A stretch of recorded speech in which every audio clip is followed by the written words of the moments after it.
Mislim da možemo lagano krenuti da upali YouTube prijenos.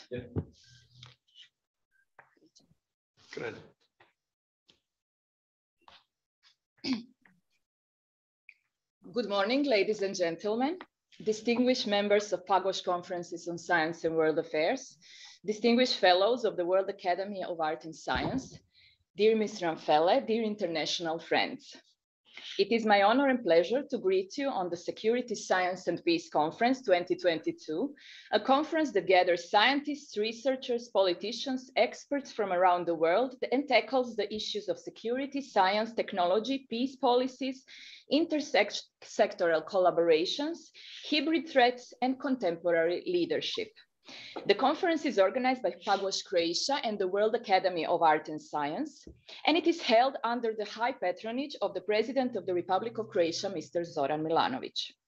This year, we have 6 panels in 2 days on the topics of nuclear security in contemporary conflicts, hybrid warfare and future defense, the role of ethics, social sciences and religion in global security, human security as new paradigm, and the connection of economic development with security policies.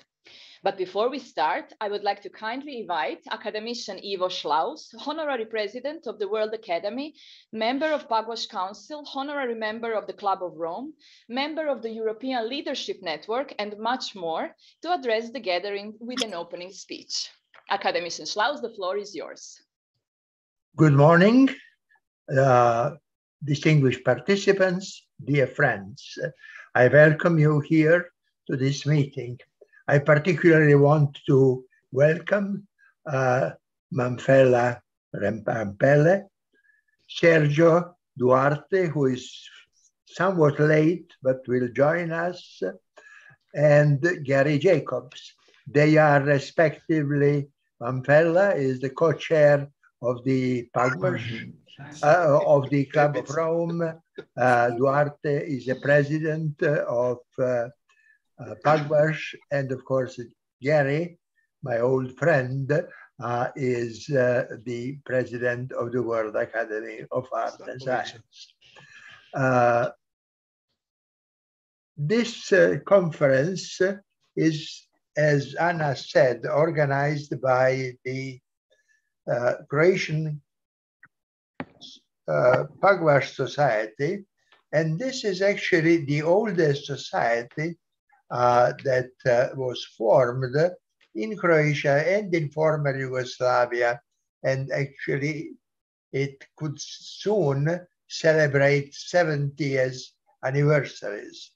Now, of course, the activity of the Croatian PAGOSH Society did and does depend on the leadership, and recently we got actually these 2 distinguished persons, Professor Šikić and Ms. Anna Jerković, who actually took the leadership of this. And as you see, this is already the 2nd conference in this series, last year and this year. These conferences are organized actually in close collaboration with the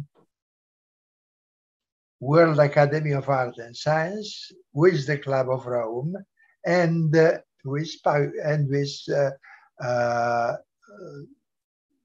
course, it is Croatian, it is PAGOSH, it is World Academy of Art and Science, and it is the Club of Rome. Now, this, and of course, this time, as in the previous meeting, we had several participants who are not members of any of these. However, we welcome them, and we hope that some of them will find our work focusing on security, science, and peace interesting, and it will join us. This in some way is bringing me to almost 20 years ago in 2005, when the World Academy established what it called the Southeast European Division. Though not from Southeast, Gary was extremely helpful in this, as we call it, seed. At that time, we organized some of the first collaboration with the Club of Rome. For instance, Paolo became a fellow of the Club of Rome, and with Paolo with the Pugwash, and the Club of Rome, of course, represented by our former president, Heitor Burgulina de Souza, and many others, Ernst von Weizsäcker, and so on. It is actually very important for the topic we are discussing, security, peace, and science, to include the political dimension. And as Anna said, this conference and the previous conference are organized under the high patronage of the President of the Republic of Croatia, Zoran Milanovic, and we are extremely thankful to him. Let us never forget what Aristotle said, that politics is the master science. It permeates everything. I'm sure this meeting will be very successful, and with these words, I conclude. Thank you. Thank you very much, Academician Schlaus, for your wise words. And we will be happy to hear at the end of the day also your comments on the human welfare and the ideas for the welfare of humanity. And for all of those who are also watching us at this YouTube streaming, we would like to say a few words on the World Academy of Art and Science. The World Academy of Art and Science is a global network of fellows elected for distinguished accomplishments in science, politics, and social engagement, which strives to promote the growth of knowledge and provide leadership in thought that leads to action. Therefore, I would like to invite Mr. Gary Jacobs, President of the World Academy of Art and Science, to address you on behalf of the Academy and present the current projects and activities that connect science, peace, and security. Thank you, Anna, and good morning to all of you who are joining us here. It's a great pleasure for the World Academy of Art and Science to be back working directly with Pugwash, because I think, as some of you know, or many of you may know, our roots can be traced back to the same events and even the same people that led to the founding of both these organizations. We date our history back to the letter that Albert Einstein wrote to President Roosevelt in 1939 regarding research on atomic weapons, and then to the Manhattan Project, which was led by Robert Oppenheimer, another of the founders of the World Academy, which we know the consequences that it led to. And then back in 1954, when Bertrand Russell and Einstein met, again, co-founders of these organizations, to express their serious, very serious 11 people, they were all men, I believe, at that time, who became the founders of both WAS and Pugwash, expressing their extreme concern about the dangers posed by these weapons to the future of humanity. And I think when we look back on those times, it's hard for us to remember, or now, that there was a time when science wasn't as important as it is today. At least it wasn't considered generally as important. But we might say that the beginning of the nuclear age marked the point at which it became clear that the future of humanity rested on how we manage this apparently infinite power of science. And that the idea of science as an observer of reality, or as an ivory tower that could be detached from consequences, was no longer valid.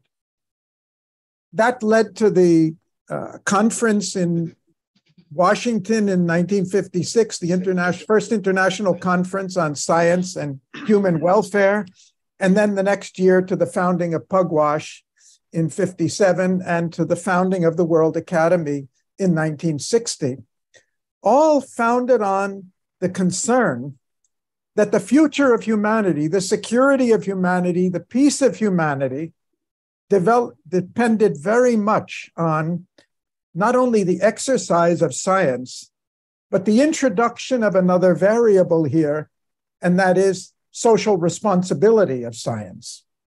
That the values on which our knowledge-based scientific community had to be founded in future, because the destiny of humanity rested to such an extent on what we do with the knowledge and the power that we have.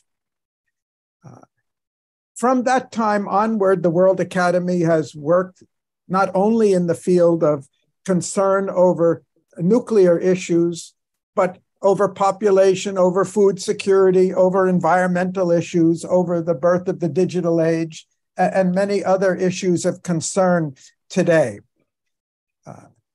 Jumping more closely to the present, back in 2013, Ivo and I initiated a project with the United Nations in Geneva, which we called Need for a New Paradigm in Human Security, in Human Development, in collaboration with the UN, where we looked at the global challenges confronting humanity, and this was about 8 years ago, and realized that we're entering a new age where we're no longer able to separate out and distinguish these challenges and deal with them piecemeal.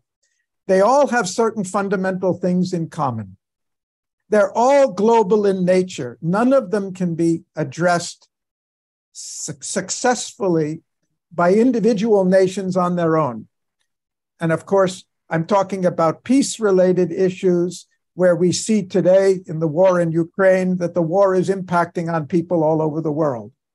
Obviously, we're talking about issues such as climate change, which hold the future destiny of humanity. But it's also true in areas such as economy, where trying to recover from 2008 financial crisis, we saw how it impacted on jobs and incomes and growth rates all over the world. We really do live in a single world today, which requires new levels of strategy, new levels of organization, and of course, the development of much more stronger and more effective multilateral institutions than we have had up until now. Our engagement with the UN in Geneva was renewed again in 2009 on a new project called Global Leadership in the 21st Century, where we again revisited these challenges, but looking towards solutions. And one of the solutions we very much emphasized was the need for a new concept of security, which we're going to be talking about in the session tomorrow morning. Human security, a shift from the traditional paradigm that security is the concern of nations, and it's mainly related to militarization and military budgets. We now face multidimensional threats to human security, covering everything from food and inflation and economic growth to health. Of course, we had COVID, to personal security, to community security, and environmental security of all life on Earth. So with this perspective, I'd like to say, I think this conference is very timely. It's very appropriate that our two organizations come together and with Club of Rome as well. It's interesting that so many of our fellows of the Academy have, as Mamfella is a good example, hold more than one hat. I counted for some reason, 7 of the last 9 presidents of the World Academy who are also fellows of the Club of Rome. And I'm not sure how that happened, but it shows how much commonality we have in our goals and aspirations and concerns. So I think coming together is really appropriate. We have a wonderful agenda and very important issues to be discussed. I look forward to being part of this, coming back and talking tomorrow. and thank the organizers in Croatia for taking this initiative. Thank you. Thank you very much, Mr. Jacobs, and we're looking forward also to have you today and tomorrow, of course, when the issue of human security, which is really so important today, and also the three organizations that you mentioned. It's really important that we all work together because we really live in challenging times, and I think we all should put our differences on our side and look what is important to preserve peace and how to focus on a human being as an individual and the human security, which is really something that we should put our focus on. Thank you very much. Now going to the second co-organizer, the Pagos Conferences on Science and World Affairs. As Nobel Peace Prize winner, Pagos aims to develop and support the use of scientific evidence-based policymaking, focusing on areas where nuclear and other weapon risks are present, and fostering creative discussions on ways to increase global security. Therefore, I would like to invite Mr. Sergio Duarte, President of Pagos Conferences on Science and World Affairs, to say a few words on behalf of Pagos. Mr. Duarte, if you are here with us, the floor is yours. Yes, okay, we are having some delays. So yes, maybe we should go on with the next speaker. And then we will come back to Mr. Duarte when he connects. So we're particularly honored to have with us today Ms. Manfela Ramfele, co-chair of the Club of Rome, who will address this gathering with an overview of the global developments in terms of security and transformational governance that the Club of Rome advocates. Ms. Ramfele, thank you for being with us. The floor is yours. Thank you very much for including me in this august conference. And we thank all of the organizers and the partners who are here to put our minds around the real existential planetary emergencies that we face. The issue of security, science, and peace are issues that, as you founders realized or stated very boldly at the founding. And here I want to start my comments with a quotation from the Russell Einstein Manifesto of 1955, in which they called on leaders of the world to think of a new way of renouncing with nuclear weapons, to remember their humanities, that is, the leaders to remember their humanity.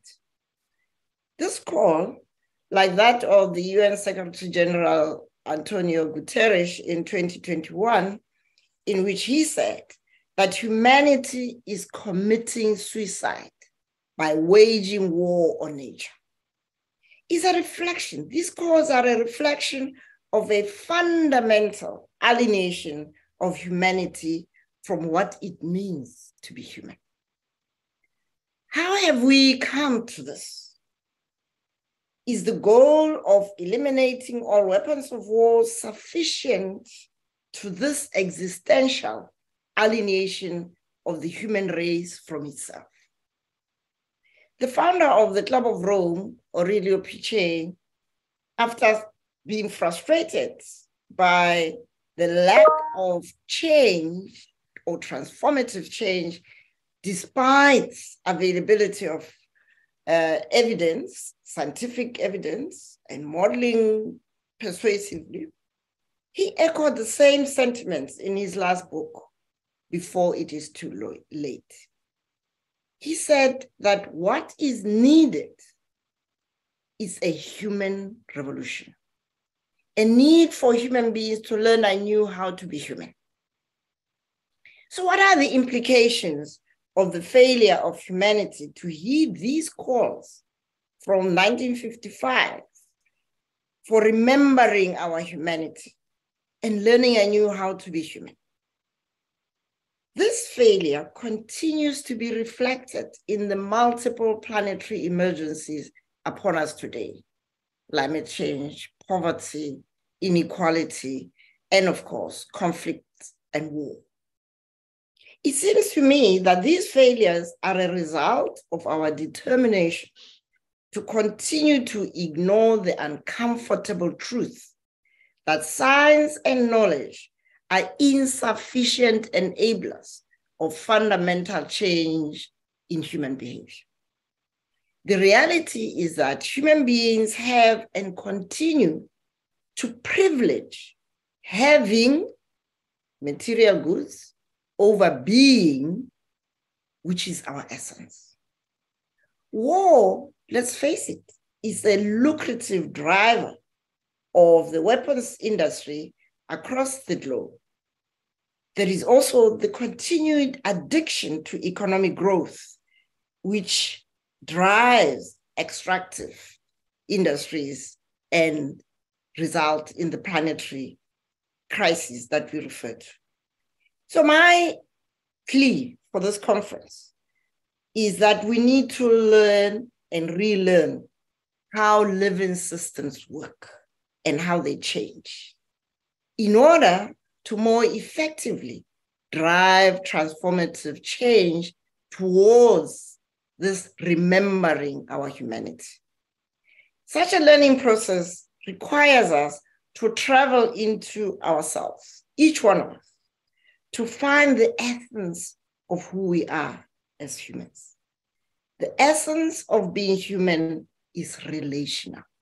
COVID showed that to us, that at the end of the day, people who were able to be resilient are those who were surrounded by loving relationships.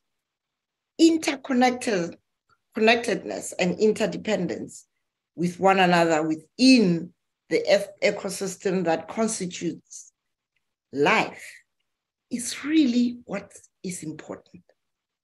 We are the intersections of science and world affairs that we talk about. Aristotle's quotation about politics as the master science misses the point. The point is not the master science. The point is who we are, because we are the creators of the science. And the science we create can enable life or destroy life. A heightened awareness of being part of the systems we would like to change should give us pause. If I am because you are, as we say in Africa, then we have a shared interest in making sure that we live in harmony, nested in the web of life. If we don't have that consciousness, then it is not difficult to understand that we continue to destroy our fellow human beings and the very ecosystems that support life itself. So to what extent are we individually and collectively part of the problems we are observing? How can we have deep conversations at this conference and other fora about the barriers to change human behavior, including ourselves? What would it take to challenge the incentives that perpetuate wars and conflicts? What incentives and disincentives are needed to end the addiction to extractive economics and wealth accumulation? Those are the questions I leave on the table of this august conference to reflect on. These questions are fundamental to the process of thinking a new way, in new ways to remember our humanity. That is the brief we were given in 1955. Can we rise to it? Thank you. Thank you very much, Ms. Nampele, for this very inspirational speech, and thank you for the questions. I think that always the art of raising important questions is more important than giving concrete answers, because we will try to give some of the answers on this conference, but I think those are really fundamental questions that we should always keep in mind when working on conferences, in the daily life. And yes, one of the things that you mentioned is also the influence of these types of conferences, of clubs, of academies. And maybe one question to all of you is what is the true influence of our organizations in promoting peace in this current situation?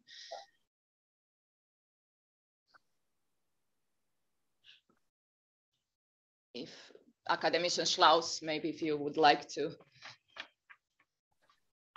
This conference is, among other things, devoted to the question of peace. So let us hear all the participants, and then we will come to the question whether indeed we are satisfying what Russell and Einstein wrote, remember your humanity, or not. Yes, because since we have a lot of conflicts, I think there are more than 20 conflicts, armed or non-armed conflicts in the world. So maybe it's a kind of failure of everything that the academies do, or international organizations, that's what they're doing, because we couldn't prevent it. So we are doing something wrong. So maybe Mr. Jacobs, if you would like to answer, what are we doing wrong?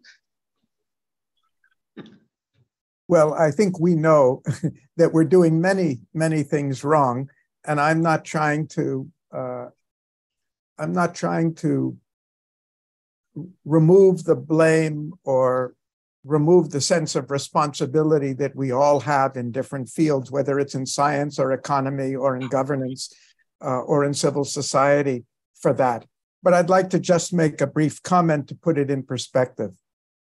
In many things, and I think the data bears this out, we're doing better than we've ever done before. And I'm not trying to brush over the serious challenges we face. They're very great. But I wanted to put it in a perspective that these problems we face today are not that we're much worse in many respects than we are before, but we're not changing fast enough to keep up with the evolution of society and the evolution of technology. We need to change much faster than before. We need to grow much. We've had history of wars going back millennium. We have a lower percentage of people dying today on a big population than before. We're saving lives. The reason we have so many people is because so many lives have been saved. We have greater rights today. We have not only the Universal Declaration of Human Rights, but now we have the 17 SDGs, which are really an embodiment of those rights. Never before has humanity come forward committing itself to achieve something on behalf of humanity. So I think I'm not trying to gloss over our problems. They're severe, threatening, and frightening. But I think our problem is not so much that we're getting worse. We're not going forward fast enough. We're not adapting and changing fast enough to the developments that have taken place. Our educational system is very slow to adapt. It's very conservative. Our political systems are very slow. And to give you just one example of that, I think we're really, for the first time, humanity is coming together as a single entity. We have never thought, worked, collaborated, discussed as a single unit before in history, and grappled with problems that are really global in dimension. But our institutions of global governance, what we refer to the multilateral system, is still stuck far in the past. It was founded by nation states, by member states who still are the owners, the founders and owners of this institution, who are refusing to let go of the power, the quote, sovereignty that has resided in nation states up until now. We need to give power to our multilateral institutions to really act on behalf of all humanity. And there's been a great reluctance to do that. We can point to many sources of those problems. The business community, Mampela referred to, thrives on the fact that we have a wild west of global economy where there's a lot of freedom for business to act without the restrictions that would be there if we really had an effective system of global governance. And that goes in other sectors as well. So I think I tend to think of it as a problem of we're not moving fast enough in our evolution and taking seriously enough the fact that the old institutions are not sufficient. We have to evolve new institutions or changed institutions. We're going to have to shift the power equation and give much more authority to global institutions which represent humanity as a whole, not just nation states, not just political leaders, not just elected governments or appointed or controlling governments, but really speak on behalf of humanity as a whole. This is an evolutionary challenge. And I think I'm mentioning it now because I think our solutions have to be of that dimension. They have to be evolutionary, quantum changes in our institutional base. Otherwise, these problems are just going to be coming back again around to us at the next level again. Thank you very much. I agree, and it is a good question also for Mr. Ramphele. Would you think that maybe a world parliament or I don't know, a transnational government would be a solution to tackle these issues, to see the world as an entity? Because there are initiatives at the UN Parliamentary Assembly to establish a world parliament and maybe some other initiatives for world government. What do you think? Would this be a good solution to these global problems? I think there is no doubt that there is a greater awareness in the world today that we need a different global architecture for governance and for the regulation of the financial institutions that have become so big. They're bigger than anything you can imagine because they are just, there's fluff, it's just numbers. But our world leaders, our political leaders, are not the masters that Aristotle was talking about. They are the servants of these financial systems.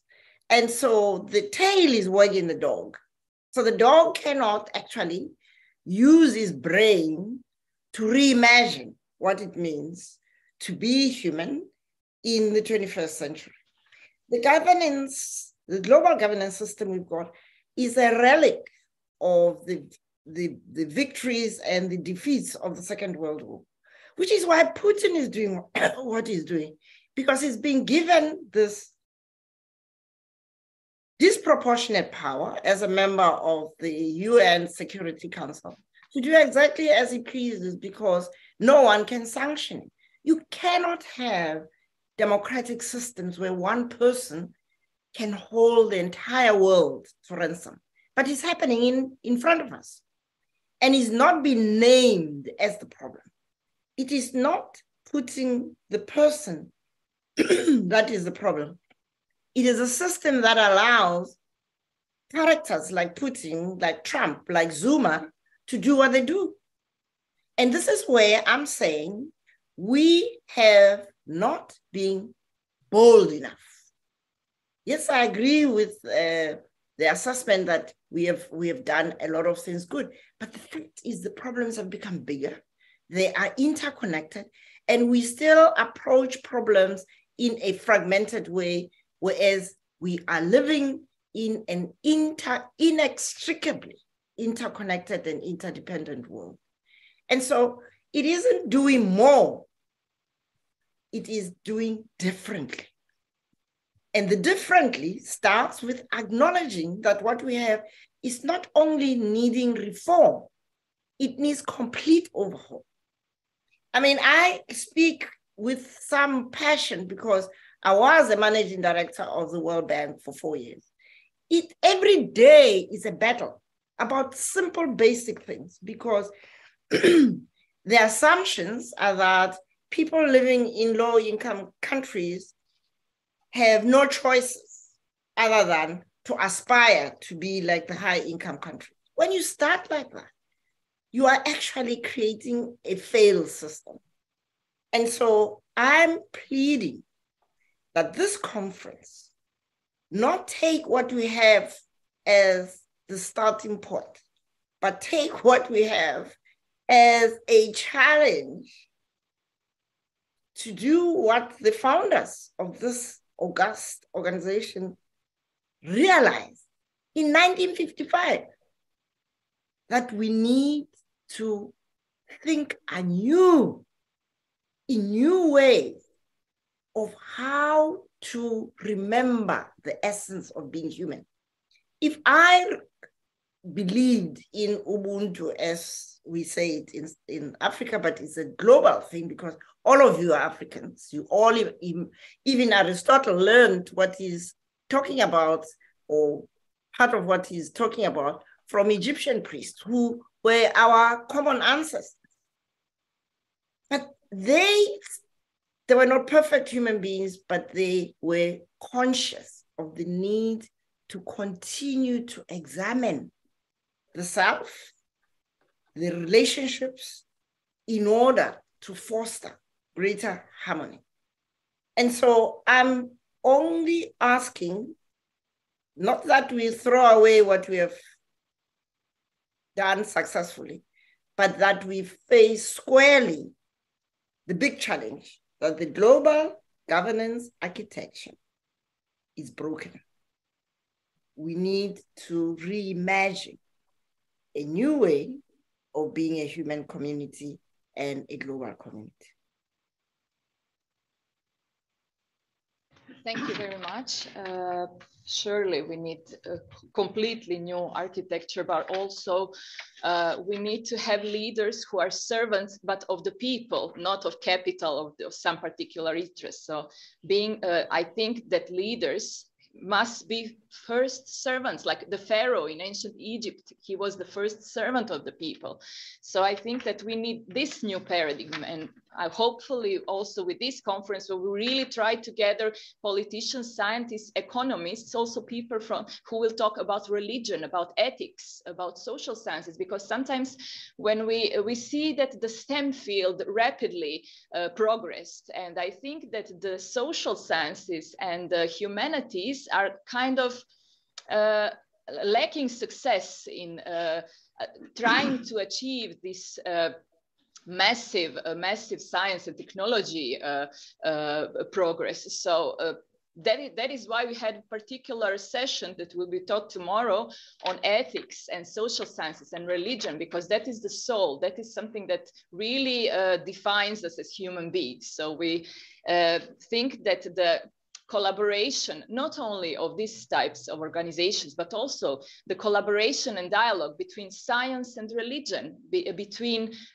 leadership from across the globe is very important to cross these bridges, and particularly economists, because I think that the economic system is unjust. The capitalism is really focused on profit and not on it's not a social type of capitalism, at least in the majority of the world, the majority of the states. So I think also that economists should speak more to the scientists representing the humanities and social sciences, but also science and religion. I think it's one of the crucial dialogue that also to upgrade the ethical basis of our everyday life.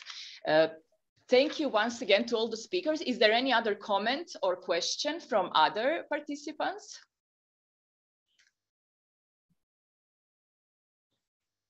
No. Zvonko, would you like to say something for the end, or shall we proceed? No, I think that you make the main points. I think what Mr. Jacob said about the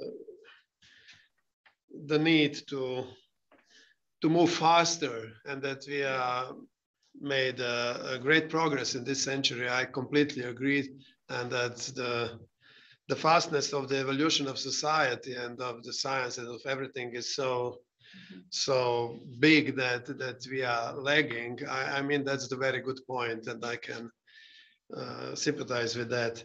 But now I think maybe we should move to thank you very much, all the participants. Of course, but now I think we should move to our first session, and it is the session on nuclear security and contemporary conflicts.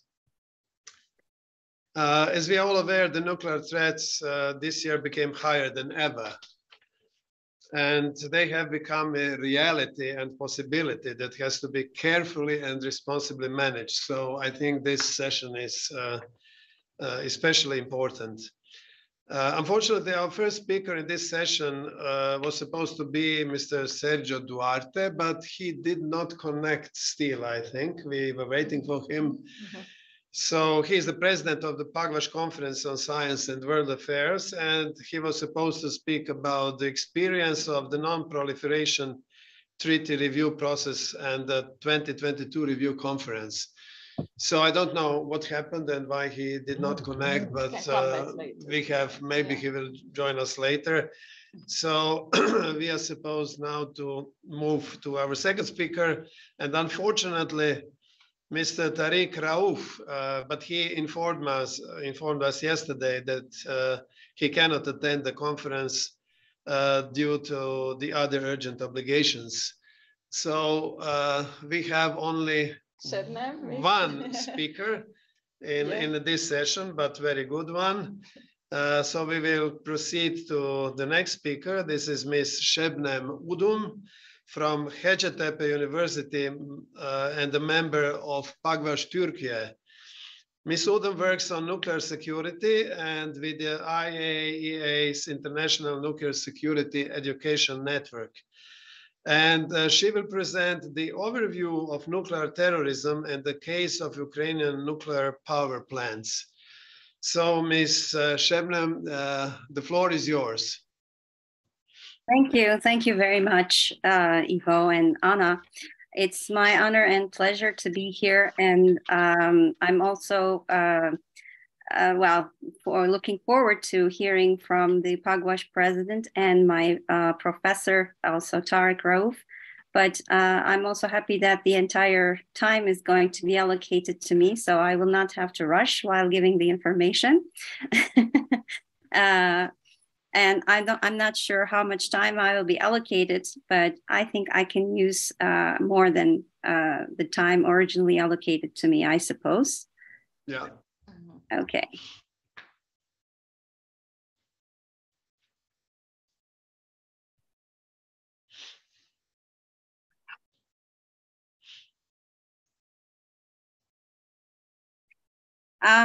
This is the simple outline of my presentation today. As I'm an academic, and thank you, Ivo, for pronouncing my name and the institution's name correctly. I appreciate it. Usually people mix that one. I'm an academic and working on these nuclear issues for a long time. So it is important for me to firstly clear up some dust over some basic concepts like threats and response and of course risk. Then I will introduce new terrorism and nuclear terrorism, talk about targets and scenarios. Then I will move on to the nuclear power plants in Ukraine, which are under threat, and talk a little bit about safety as well.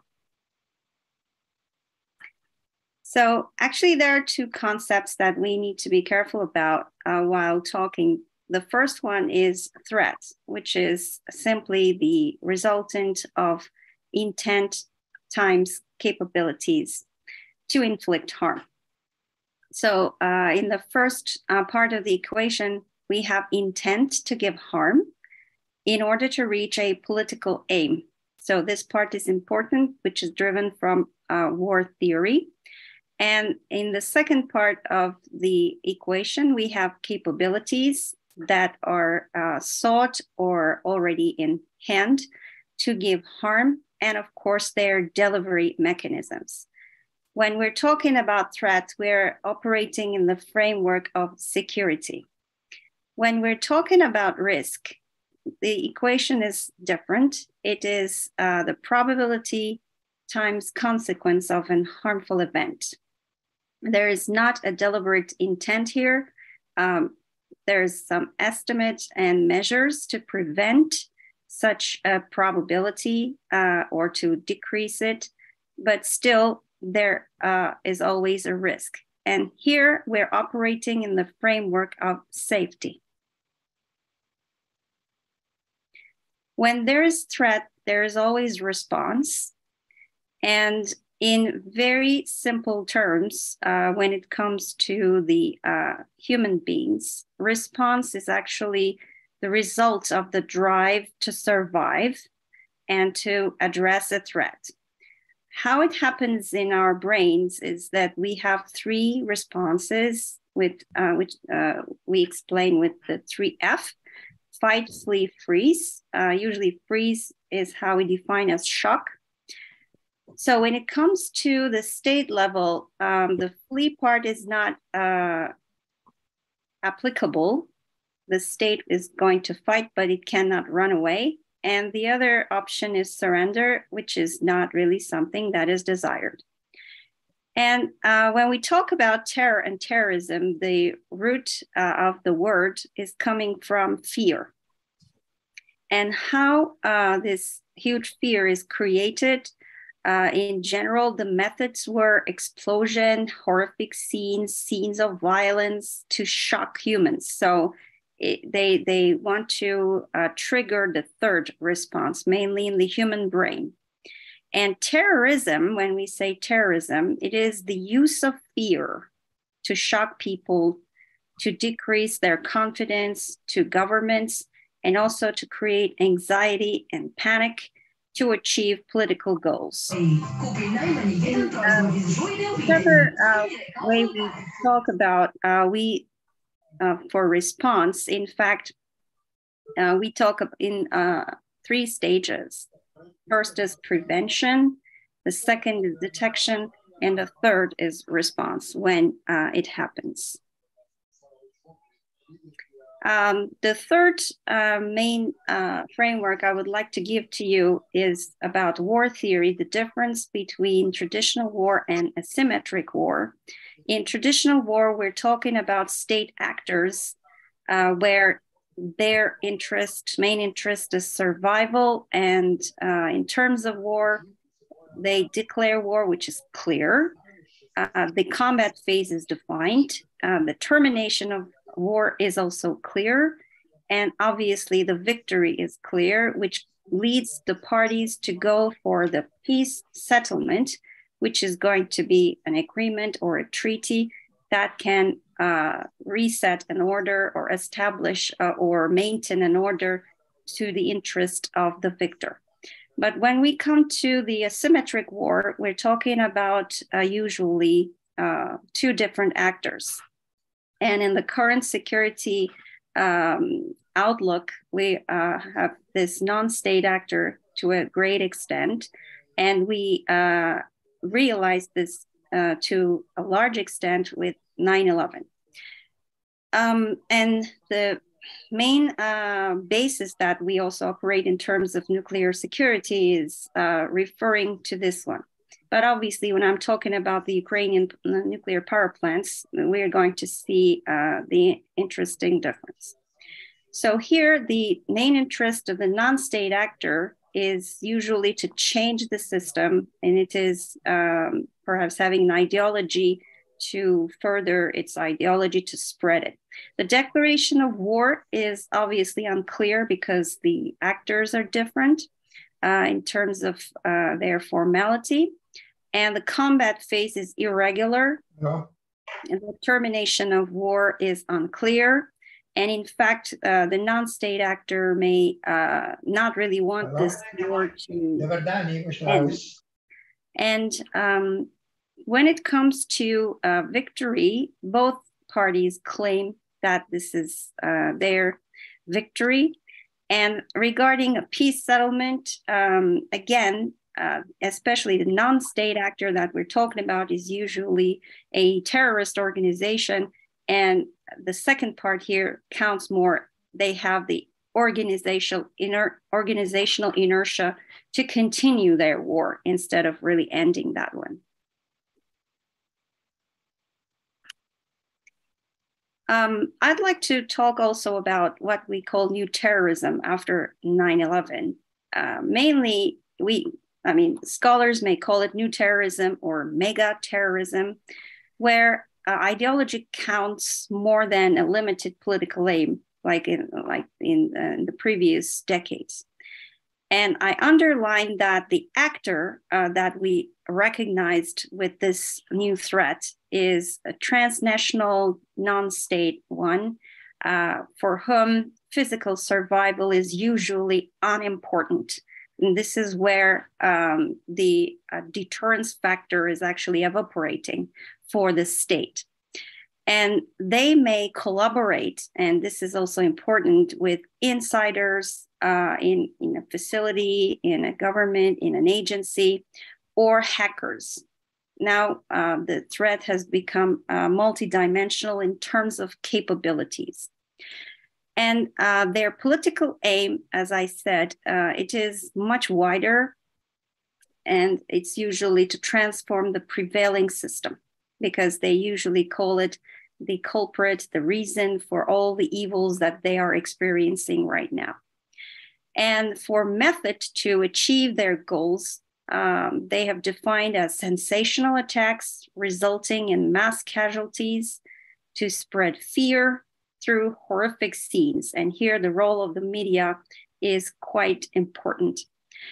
To be able to achieve these goals, the capabilities they sought have transformed, have gone beyond traditional ones to unconventional ones, such as the CBRN material, so that they can spread panic, they can create anxiety and fear due to their blast effect, the explosion effect, and also long-lasting effects.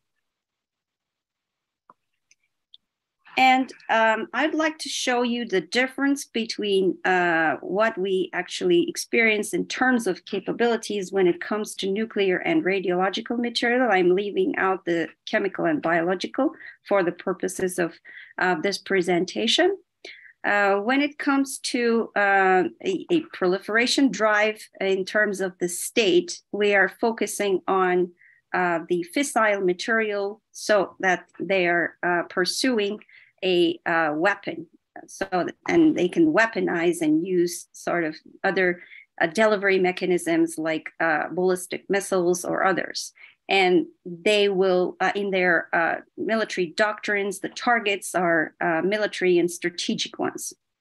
But when it comes to nuclear terrorism, as the actor is the non-state actor, the capabilities that they may seek is still nuclear, but also radiological material. And their targets either to get this material or to attack in order to create the safety scenarios is nuclear facilities. They include critical infrastructure, not only in the land, but also in the sea, such as choke points or ports.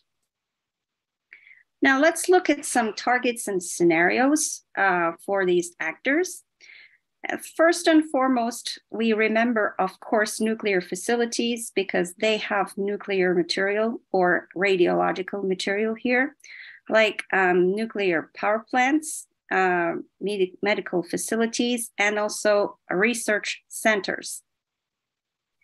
And the scenarios may be sabotage, theft, or unauthorized access to steal or tamper with nuclear and or radioactive material in use, storage, or transport. And the IAEA definition about nuclear security is including this phrase with the beginning of the prevention, detection, and response to these scenarios, mainly sabotage, theft, or unauthorized access. About the other targets and scenarios, the critical infrastructure is also one of them, such as the energy, land, and maritime transportation. Also, the transportation vehicles themselves, like cars, trucks, ships, which are carrying nuclear and radiological material.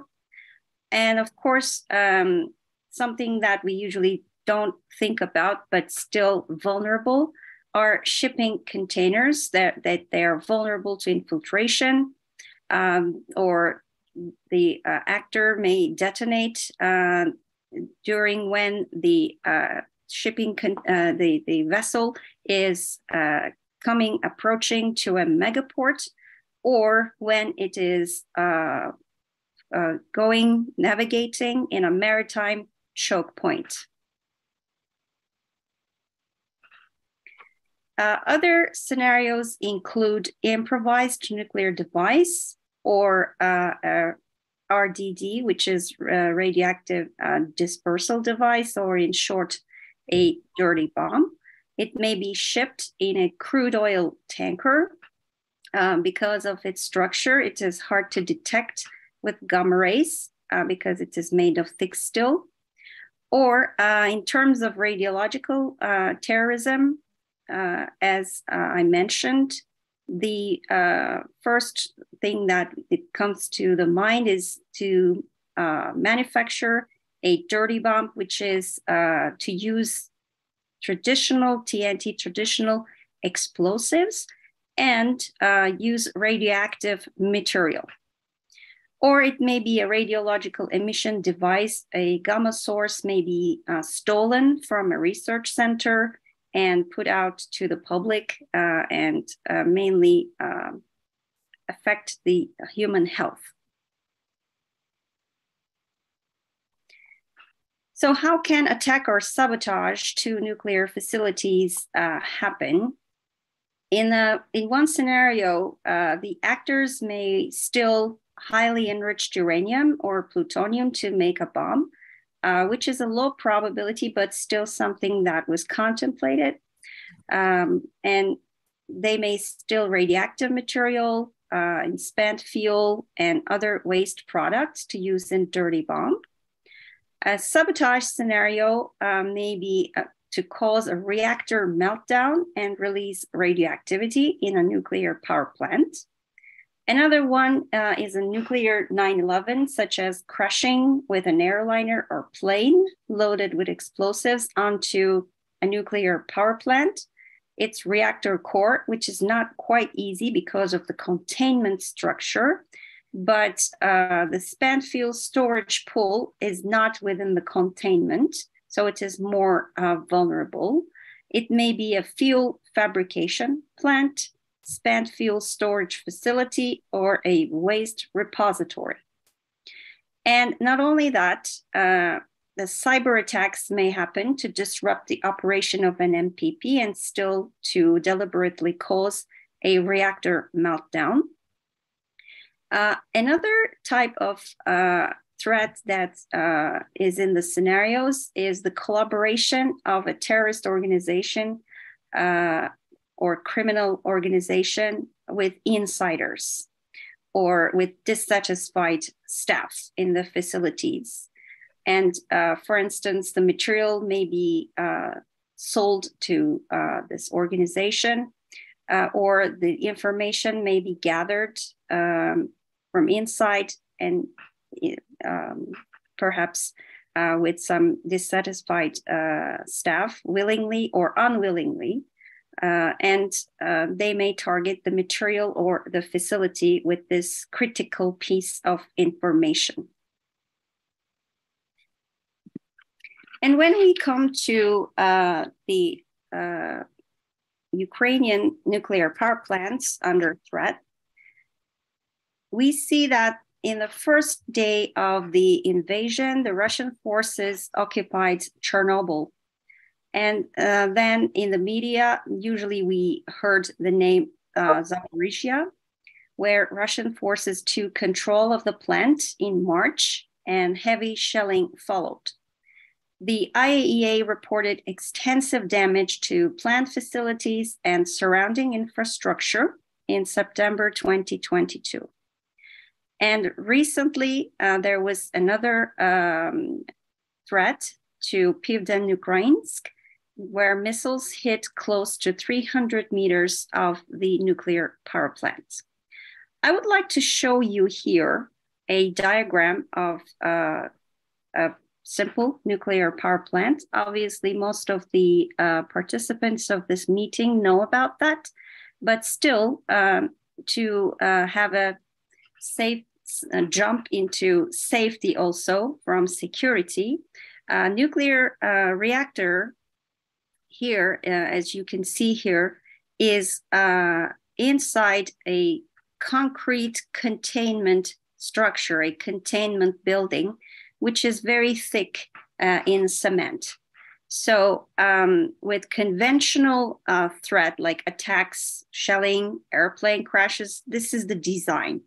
But of course, when there is an intention to give harm, there's always the question, how can I penetrate from these defenses? So here, our main issue is the disruption of the operation of the reactor. And what are they? The Congressional Research Service report, that this is where I got this information, and I'm citing it here, such as there may be munitions hitting reactors by penetrating this concrete reactor containment building, and that may cause the release of highly radioactive material.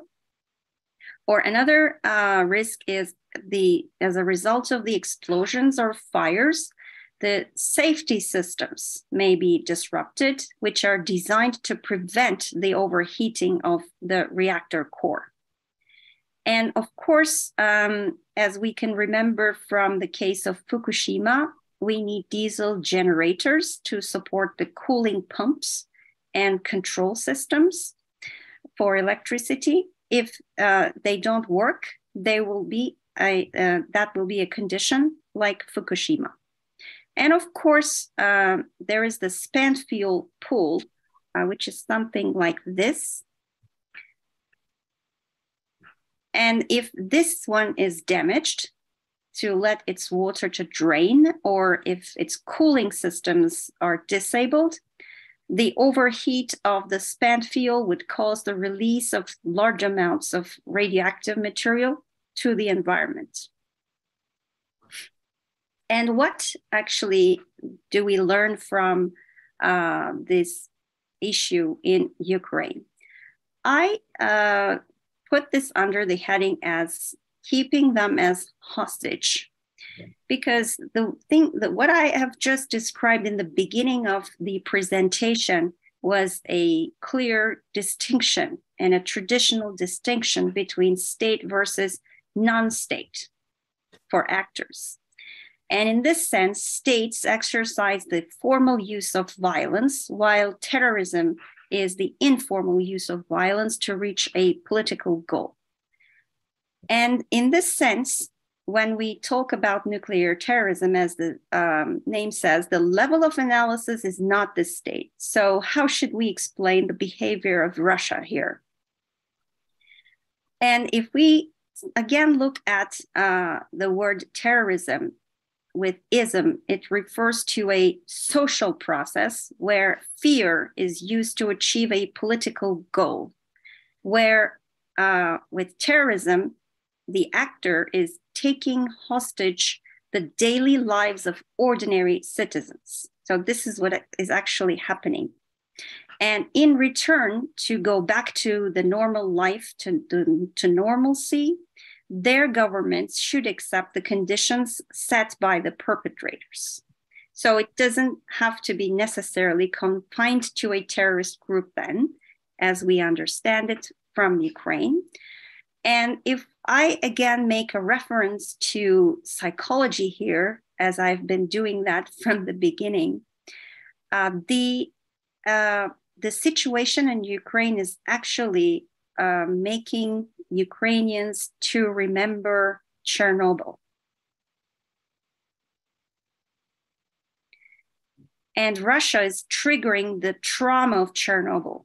You see in the first picture, the aftermath of the accident, and in the second one, the current, what happened.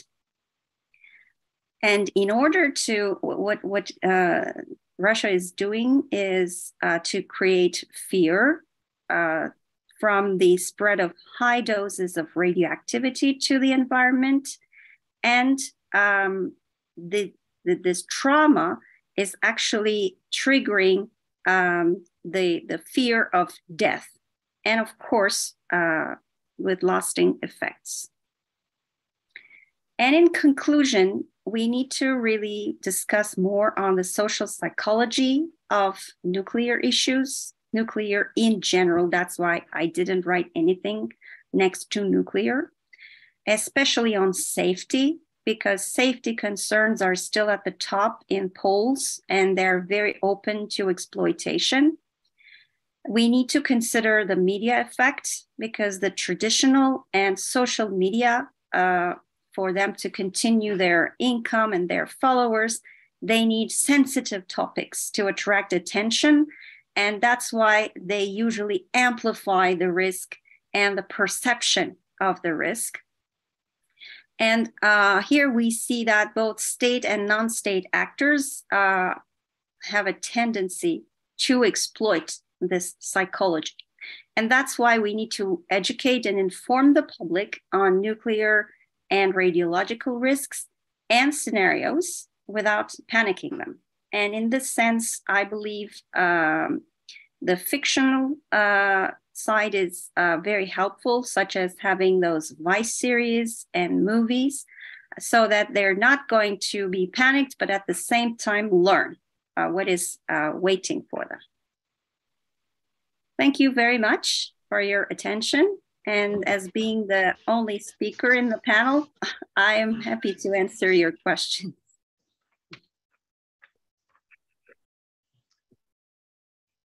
Thank you very much, Professor Uzum. It was really very informative and give us some thoughts about the current situation in Russia and Ukraine, and of course, the general thoughts about nuclear threats. I would like now to hear if there are any questions or comments from the other participants. Yes, may I? Yes. Mr. Jacobs, yeah. Please, the I'd floor like is yours. I'd like to thank Professor Udom for such a comprehensive insight into the nuclear threat issue that's there now in Ukraine. And I don't have questions about it because she was quite elaborate and clear in her presentation. But I would like to just raise another issue, related issue, which I think is of great concern and importance to all of us. The threat, not so much to the nuclear plant, which itself is terrifying, but the threat of the use, the unilateral use of these nuclear weapons is unprecedented. Even during the Cuban Missile Crisis, neither country threatened to use them.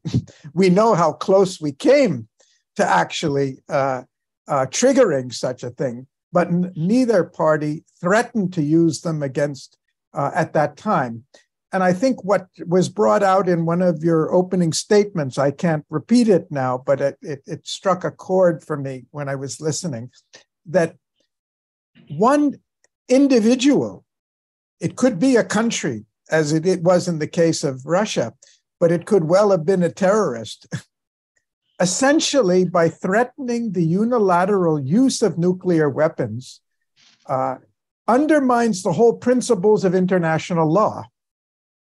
We were faced at a point where somebody who has the nuclear power can essentially eradicate the validity of international law and say it doesn't matter. I have a power which I can use. And I think that has never been so starkly evident as it was in this case, when President Putin said, even if there is no nuclear threat to us, even if there's no attack on us, simply if we are restricted in making our aggressive gains, we may be tempted to use these weapons. It opened up a dimension that we haven't seen since the end of World War II. The unilateral use of these weapons outside of any principle of national defense, actually. And I think this argues for, opens up a further dimension of the illegality, which has been discussed in many respects up until now for many reasons, but not so much from the illegality of an action that can not just violate law, but can undermine the very principles of international law, and that humanity has a right to govern itself. And I think we've seen a new dimension surface now. We've known about the physical threat and the problem of accident or of aggressiveness, but I don't think it's ever been so starkly presented to humanity as it is now, that these weapons are incompatible with global governance. As long as these weapons exist, whether it's a multilateral institution or superpowers, there is no power that can ensure the safety of humanity.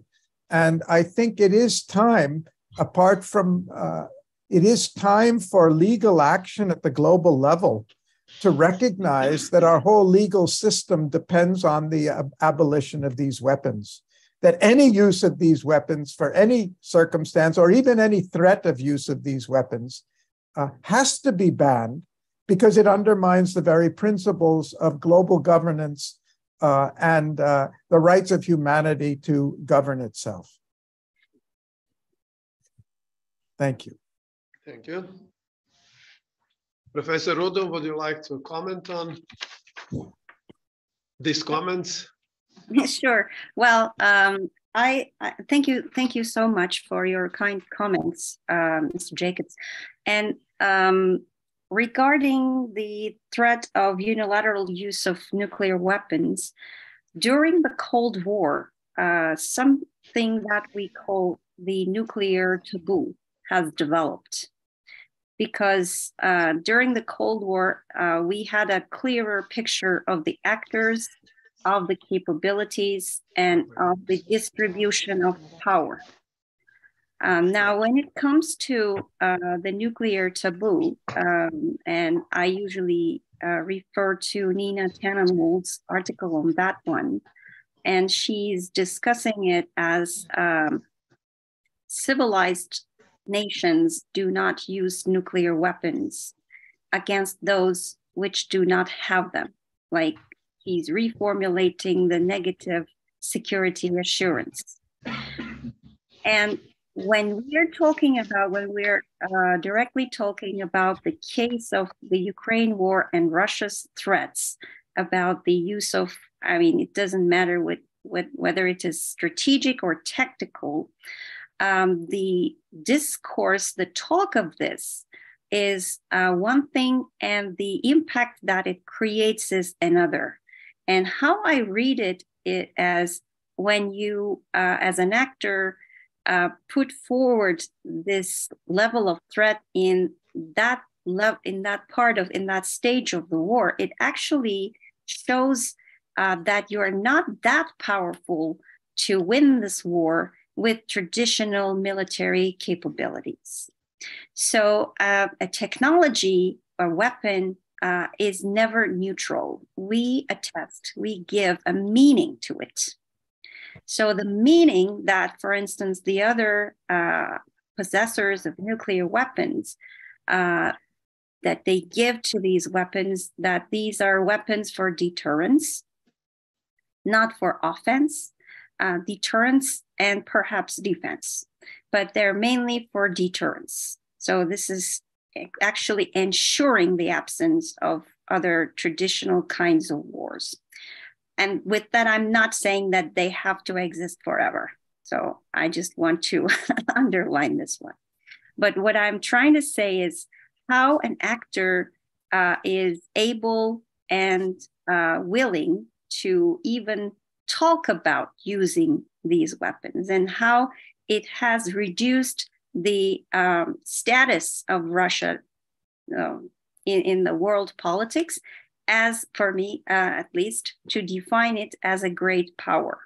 Because great powerness is actually involving a sort of responsibility, as you just mentioned, as the social responsibility of science. Like everybody has this kind of responsibility.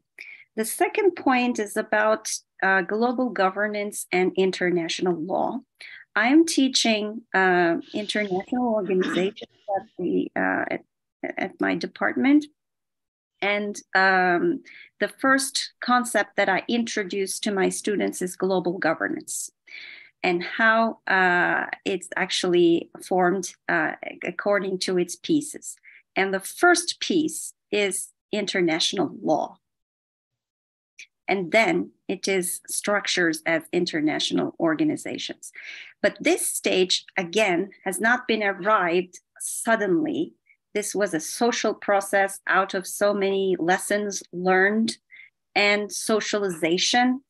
But what I see in terms of the framing and responses of Russia is to operate it at the realist level, like in the IR theory sense, with defining power only from the basis of military capabilities, taking international law to a secondary importance. So we're actually talking from two different languages.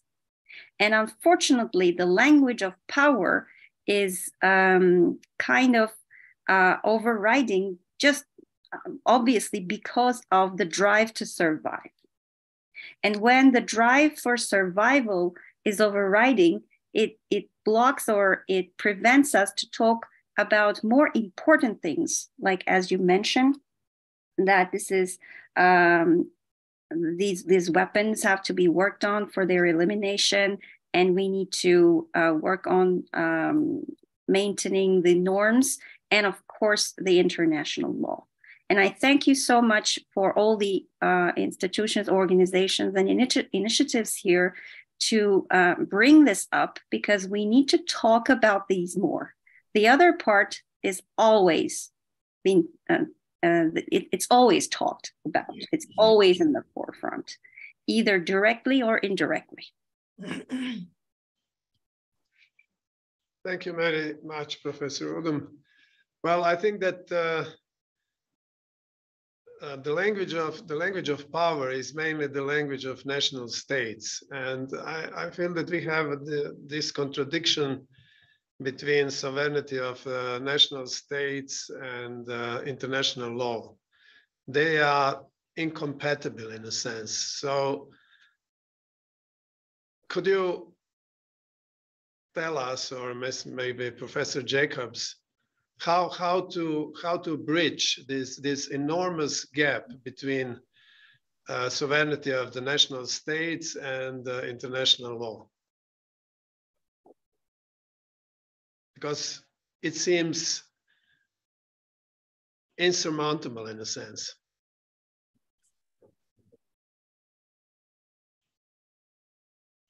Well, I think that's the $64,000 question that humanity is confronted with now. Regarding the use of the word insurmountable, I think that I would prefer we say it's difficult to imagine. Yeah. But because it's difficult to imagine doesn't mean it's so difficult or impossible to achieve. Yeah. In 1989, we lived through a period in which what happened was unimaginable. In a 2-year period, what happened was what nobody believed could be done, but it happened. It was not really an insurmountable obstacle to end the Cold War, to dissolve the confrontation between East and West, even to dissolve the Communist Party or the Soviet Union, which was happened by itself on its own initiative. But it was unimaginable. In July of 1989, President Kohl, or Chancellor Kohl, and President Gorbachev met in private. I happen to know somebody who was in the room.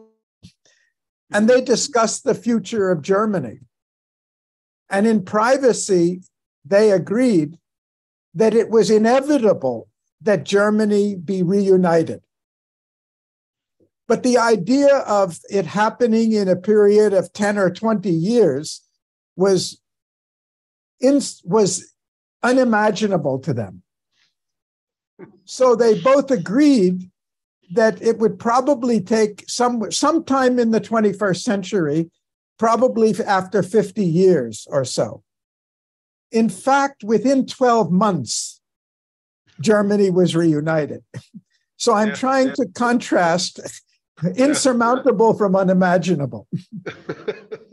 And I think that the climate threat we face now and the Ukraine threat, which is not a local confrontation, but is impacting the whole world, as COVID did, are indicative of a new situation where I don't think we're yet open-minded enough to look beyond the present and see what's possible any more than the victors in World War II, who were empires, with the exception of the US, which was not, were empire builders and empire owners. None of them imagined that after World War II and the founding of the United Nations and the establishment of the Universal Declaration of Human Rights, that colonialism would dissolve. None of them planned for the dissolution of their empires. But within 15 years, they were all gone. And instead of 55 signatories to the UN Charter, we had 120 members in this on there in about 25 years, because the unimaginable took place. When we look back on it, it looks like obvious, inevitable, logical. In that sense, I think of our minds tend to be more like rear view mirrors. We're very good at making sense of things when we look back in history and think it was a logical chain of events all the way up to the end of the Cold War. But when we try to look forward, we reach the lack of imagination of our own minds. I had just very briefly, in 1989, we founded an international commission, and its goal, I'm embarrassed to even say it now, because we didn't want to sound too idealistic. Our goal was a reduction of 5% in global military spending. That was in 89, September we started. In 1 month, the Berlin Wall fell. And in the next 2 years, global military spending fell by 33%, not 5%. So it showed, I learned from that, I have a lack of imagination. So I think the question is, there is a compelling force now for us. We all are aware of the fact that by keeping the systems the way they are, we all lose. And the threats to humanity multiply. I hope that will help us look beyond our imaginations to what's really needed logically. I don't say it will be easy.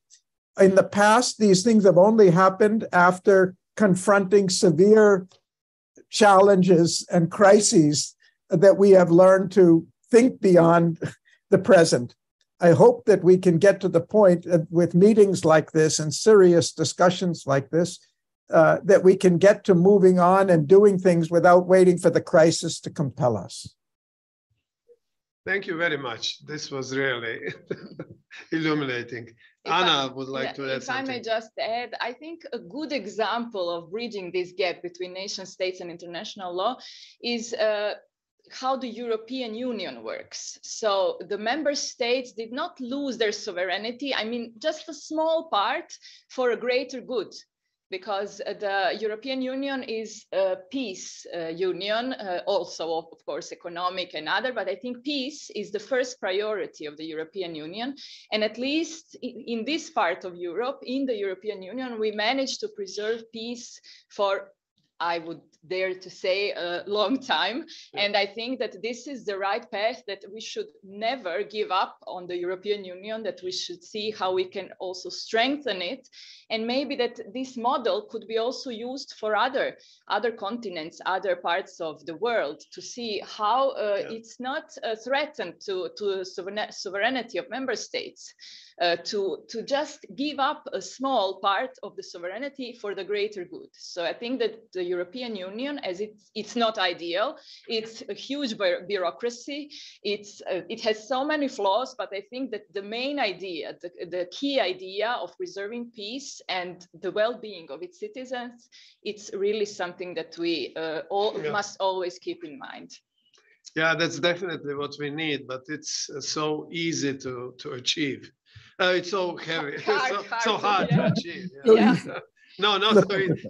But so hard, you are so positive, Professor Jacobs, that I turned from hard to easy. Yeah, I have a question for. But thank you very much for that. Yeah.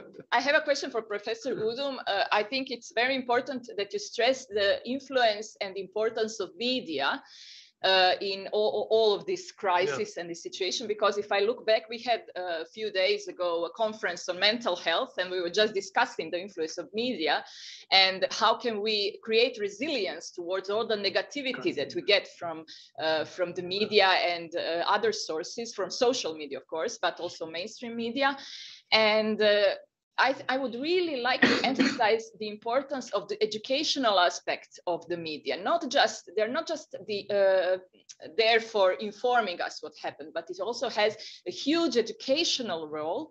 And how can we tackle this issue? If I look back from 2020, we're constantly living in anxiety, constantly in fear of the pandemic, of the virus. We are seeing scenes of death, of illness, and now with the war. Constantly, every day, we are getting information from the front, so to say, at least here in Croatia. Every day we get new information. We see nuclear threats. We see how many deaths every day. So I think it's really affecting the mental health of our youth, of all of us, on a subconscious level. Yes, Ms. Ramfele just had to leave. So I think it's really important to see media as a stakeholder with all of us, because they are whatever we are doing here today and on all these conferences, we're trying to teach, to speak about the problems, the issues, everything that we try to solve. But the media kind of it's going against us. Whatever we do here, then there comes something horrible that is in all mainstream media, on social media, and that is what is like a clickbait. That's something that really attracts more than this positive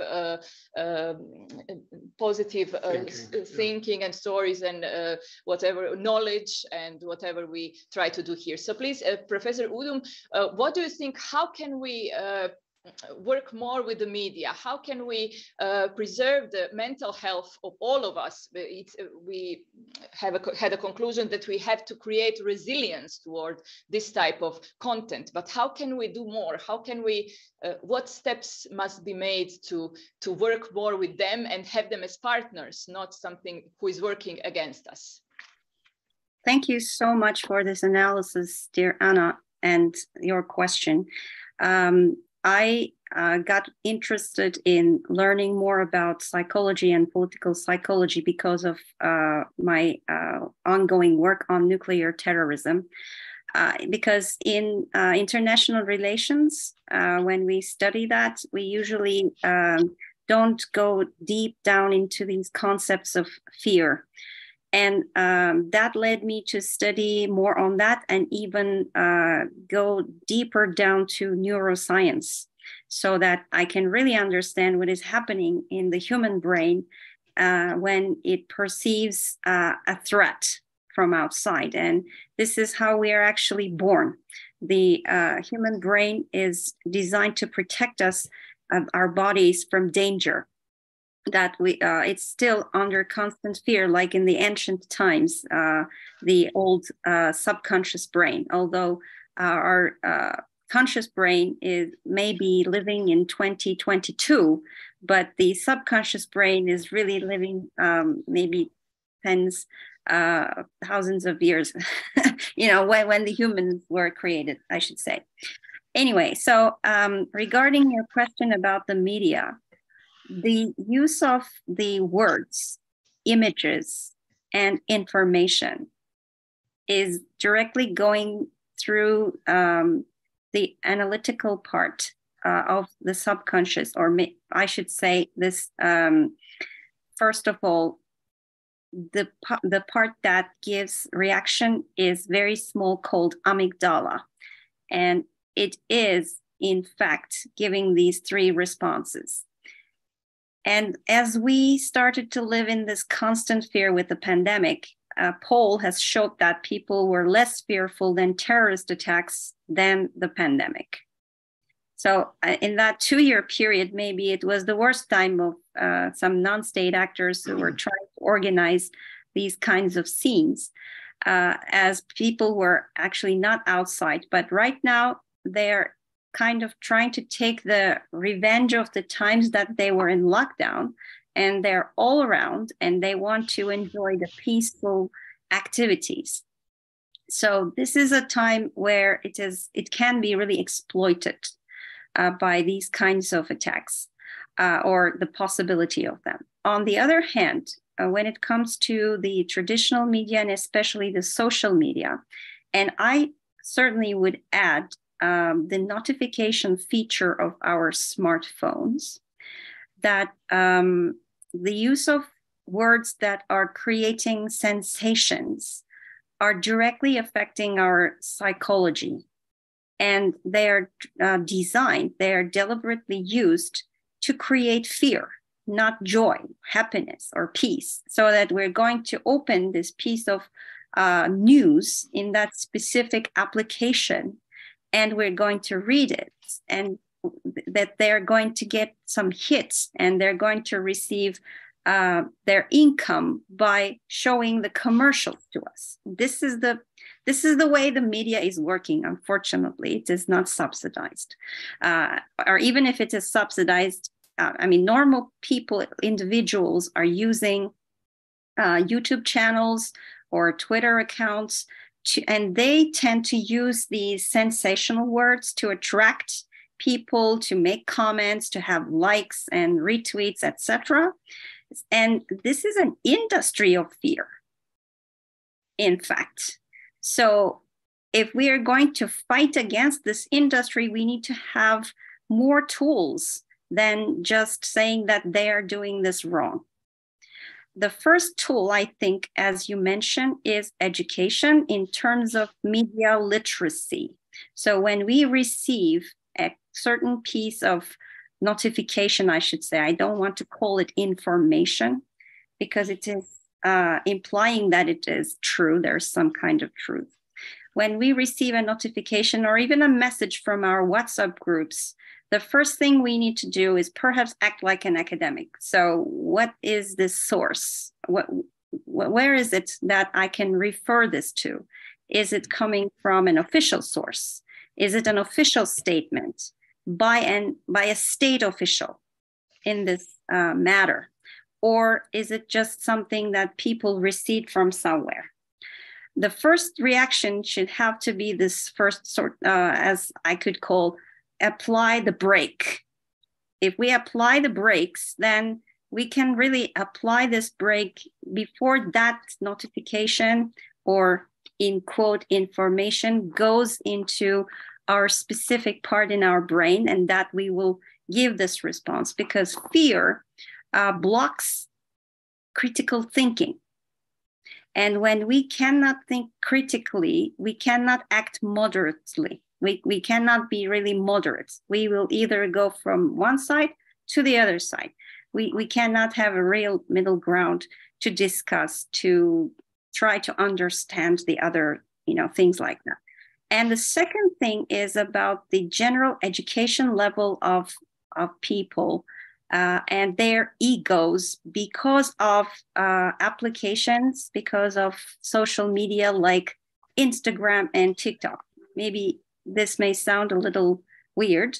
However, that gave people the sense of being like a superstar, that they are always right and people are following them. So when they understand, or they tend to see that they are not right, they're not correct in one piece of information, they react and they say, no, what I say must be true.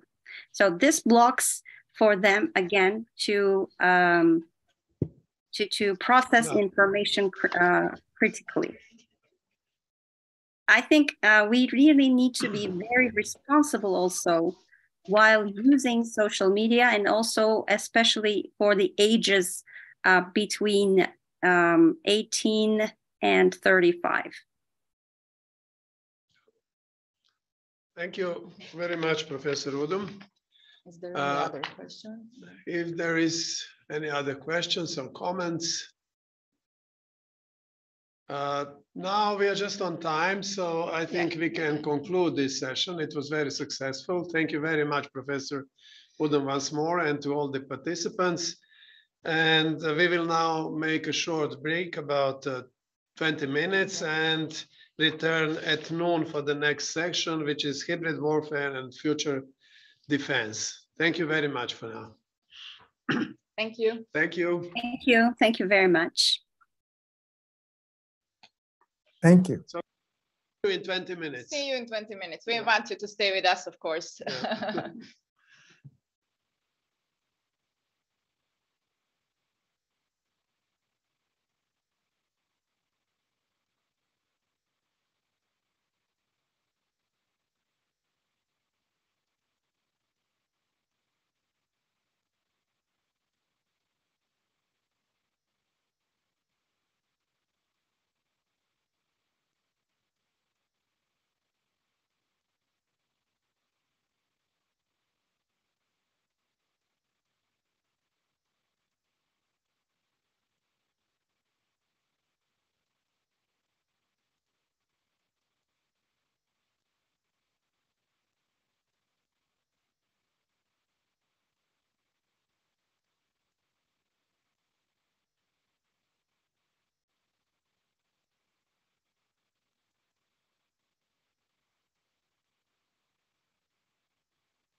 hear us?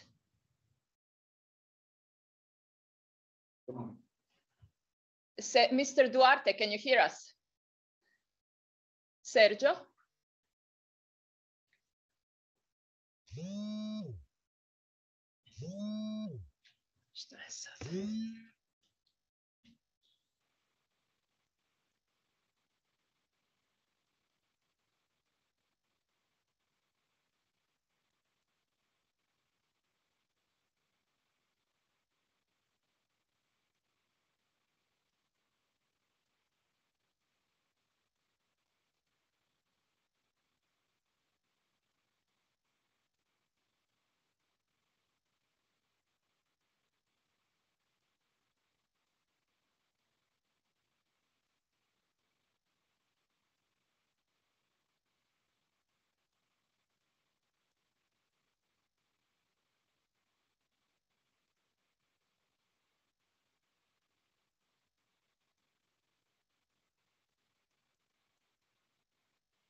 Hello, can you hear me now? Can you hear us? I can hear you. Can you hear me? Yes, we can hear you. I'm sorry, I had a problem with my computer. Oh, okay. I hope not to be too late. I hope not to be too late. Are you okay? Yes, but we had the opening session, but I will give you the floor as the first speaker in our next panel, which starts at 12 CET. That's 12, okay. Yeah, because Yeah. here, you see, I am 4 hours behind you. Yeah, okay. So now we have a short break and I will give you the floor for... How long? So you will present what you had to present in the panel on nuclear security, right? I guess so, yes. But what time you give me the floor? In about how many minutes? In 5 minutes. No, that's perfect. That's okay. Okay. Now very we good. Shut I'll be down waiting. I'll be waiting for you online. Okay. That is great. Thank you. Okay. Thank you.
Yes, no good.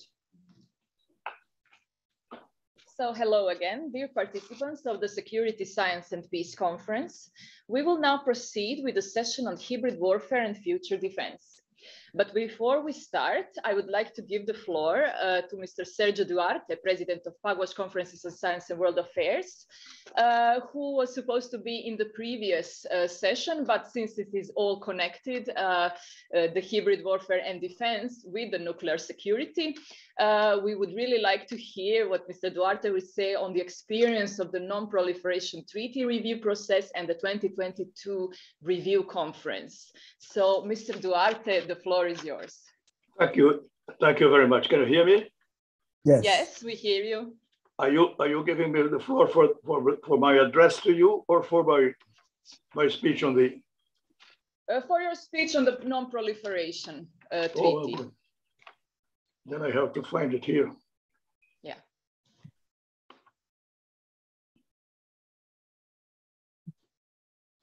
Just 1 second. Take your time.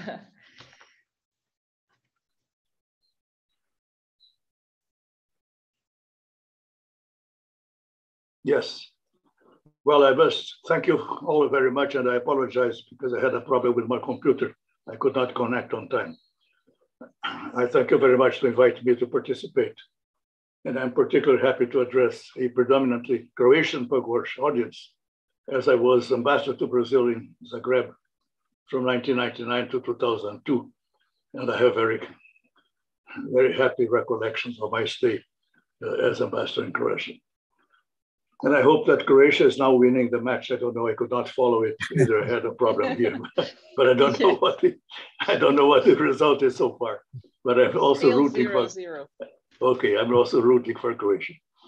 I was asked to make a general appraisal of the NPT review conferences held since 1995, and particularly the recently held 10th conference, which I attended in person. May I remark at the outset that since the debates at the 18 Nation Disarmament Committee from 1965 to 1968, the NPT has been the subject of disagreement and controversy. The draft submitted by its two co-chairs of the 18 Nation Disarmament Committee in 1968 was never agreed by the committee. Nevertheless, it was brought to the General Assembly and was finally adopted by 95 votes in favor, 4 against, and 21 abstention. And this result showed that about 1/4 of the membership of the United Nations were not ready to adhere to that treaty at that time.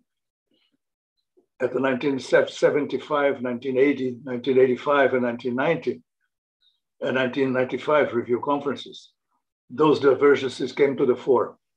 And they explained the lack of a substantive final document in some of those review conferences. However, this did not prevent the NPT from gaining intrinsic acceptance over the decades and becoming the most successful instrument in the field of non-proliferation. As we know, only 4 countries today are not party to it, all of which acquired nuclear weapons. We'll try to make a sketch appraisal of the review process since its inception in 1995. And I'll close my remarks with a more detailed overview of the 2022 review conference that took place last August in New York. Let us recall that the 1995 Review and Extension Conference only dealt with the extension of the NPT. It did not review the operation of the instrument. The extension was secured in exchange for a set of decisions on the strengthening of the review process and a last-minute resolution on the convening of a conference on weapons of mass destruction in the Middle East.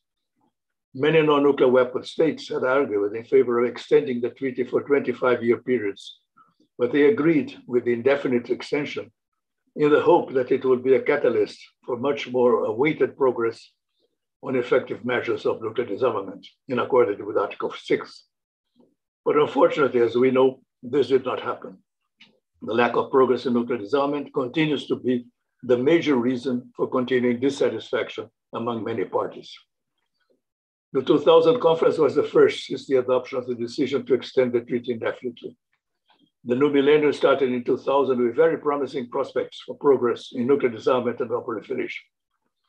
Indeed, there seemed to exist a favorable attitude of the 5 nuclear armed states recognized by the treaty to examine new proposals and suggestions in order to advance negotiations. Based on the agreements reached in the 1995 conference, which I just mentioned, the 2000 conference agreed on what was called the 13 practical steps for the systematic and progressive efforts to implement Article 6 of the NPT. The 2000 conference also agreed on the necessity to establish a conference in the Conference of Disarmament in Geneva, an appropriate subsidiary body with a mandate to deal with nuclear disarmament. The final document of the 2000 conference also recorded the unequivocal undertaking by nuclear weapon states to accomplish a total elimination of nuclear arsenals, leading to nuclear disarmament. These recorded agreements, together with the adoption of the 13 steps, were taken by many as an indication that new breakthroughs would follow. However, only 4 years later, when the parties to the NPT met in 2004 at the third preparatory meeting for the 2005 review conference, the atmosphere in international relations had deteriorated to a point where the commitments reached in 2000 had been put into doubt. In that short span of time, the confidence that the commitments towards progress and disarmament would be honored had disappeared. By the time I was chosen to chair the 2005 conference, the previous optimistic prospects were radically changed because of the deep mutual lack of trust among the main nuclear powers, and between them, the non-nuclear parties, the 2004 and the non-nuclear parties, between them and the non-nuclear parties, the 2004 preparatory meeting failed to take key decisions that would have enabled the review conference to proceed smoothly. As a result, I had to open, as president of the review conference, I had to open it without an agreed agenda to guide the sequence of activities in the conference. It was the first time ever when a review conference had to face such a situation. The first 2.5 weeks of the 2000 conference were wasted in heated and sometimes sterile debate on the formulation of the agenda. A formula was finally agreed by all, and the conference could move forward. But the 3 main committees of the conference obviously had no time left for their own discussions.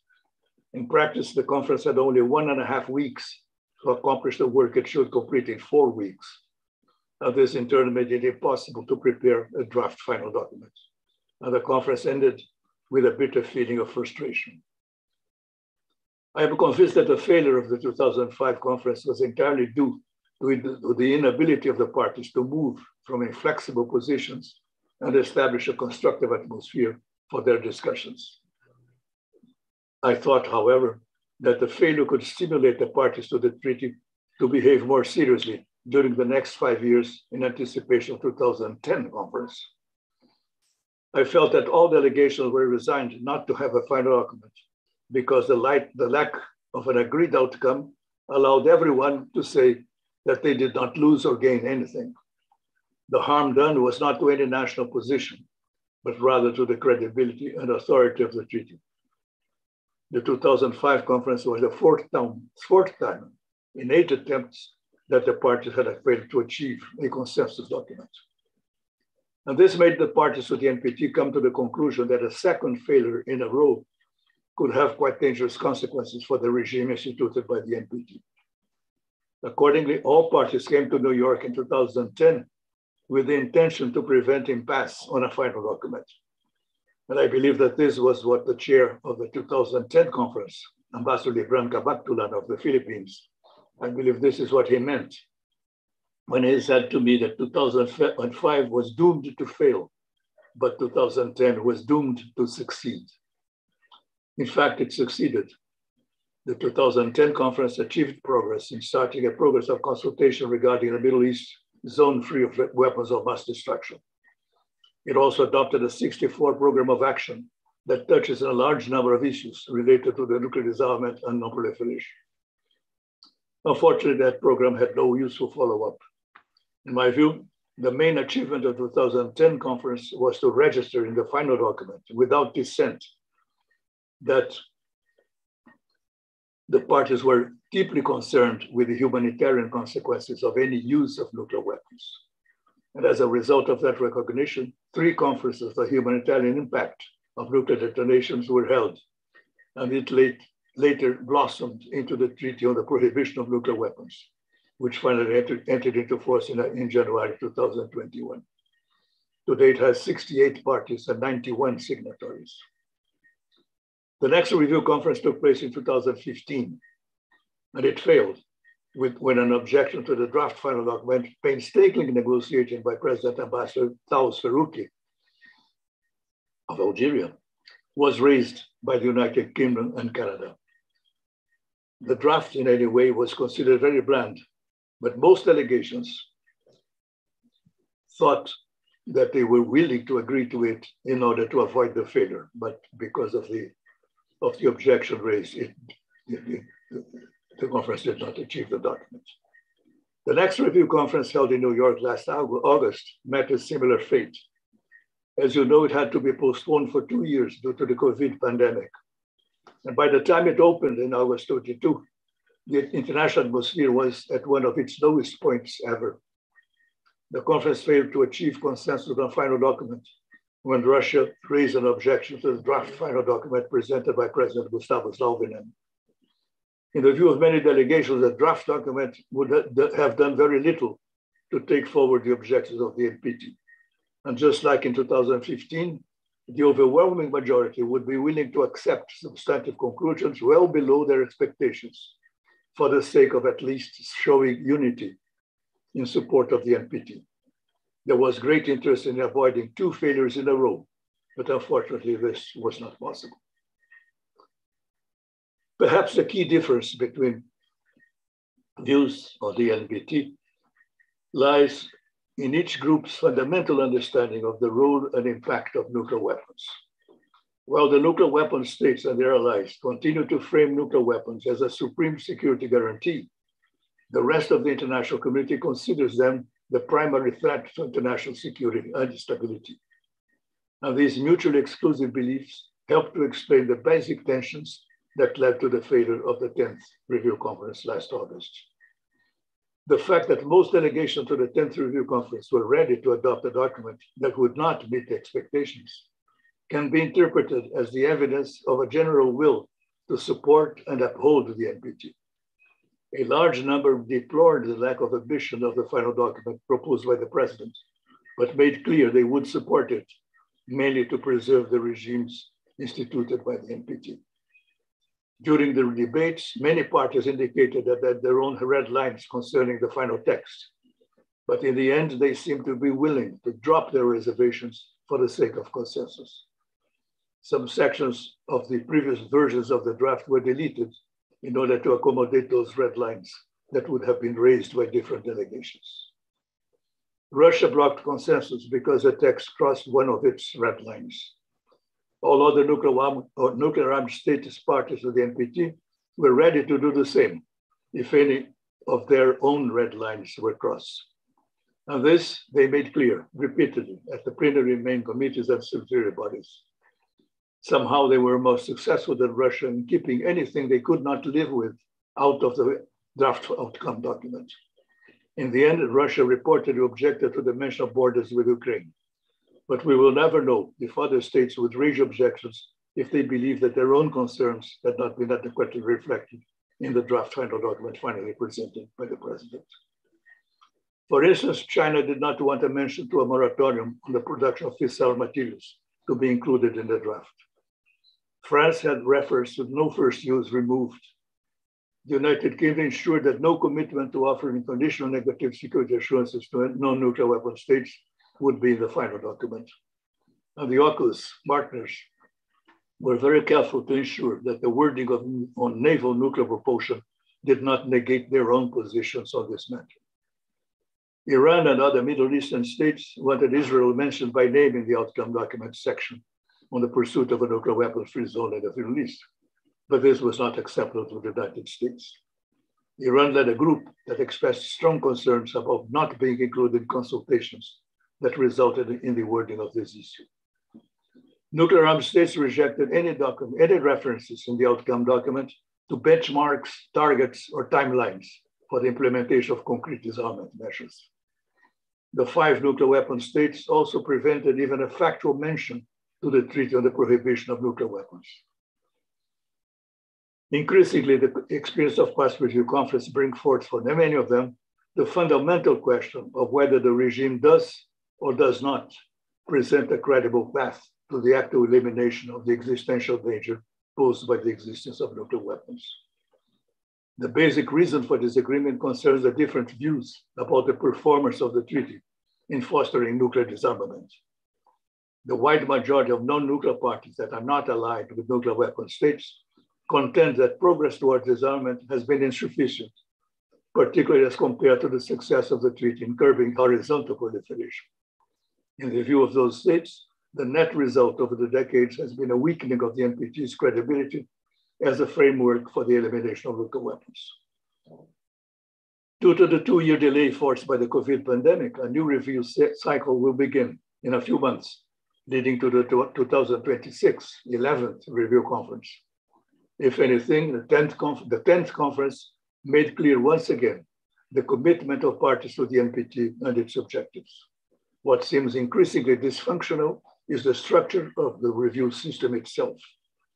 It was conceived and adopted as part of a package, the package that made it possible to adopt the final document in 1995. But despite of its perceived shortcomings, most stakeholders seem to agree that the NPT remains the centerpiece of the global nuclear disarmament and non-proliferation regime. The absence of an outcome document does not mean, but should not be taken to mean, that the NPT review conference had no value at all. As I said at the start, the fact that it is held reflects the positive commitment of states parties to the treaty and its objective.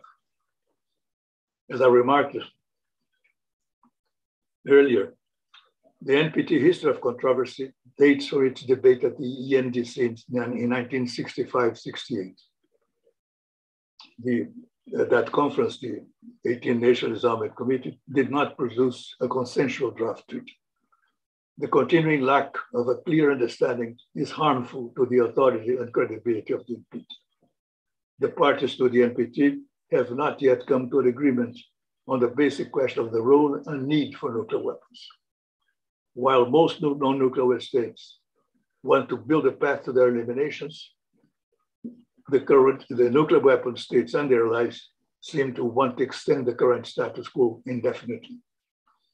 I would close just by saying that in spite of its shortcomings, the NPT does remain the centerpiece of the global disarmament and non-proliferation regime.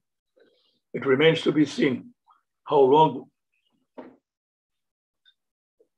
humanity will continue to live with the threat of its own annihilation represented by nuclear weapons. I thank you very much.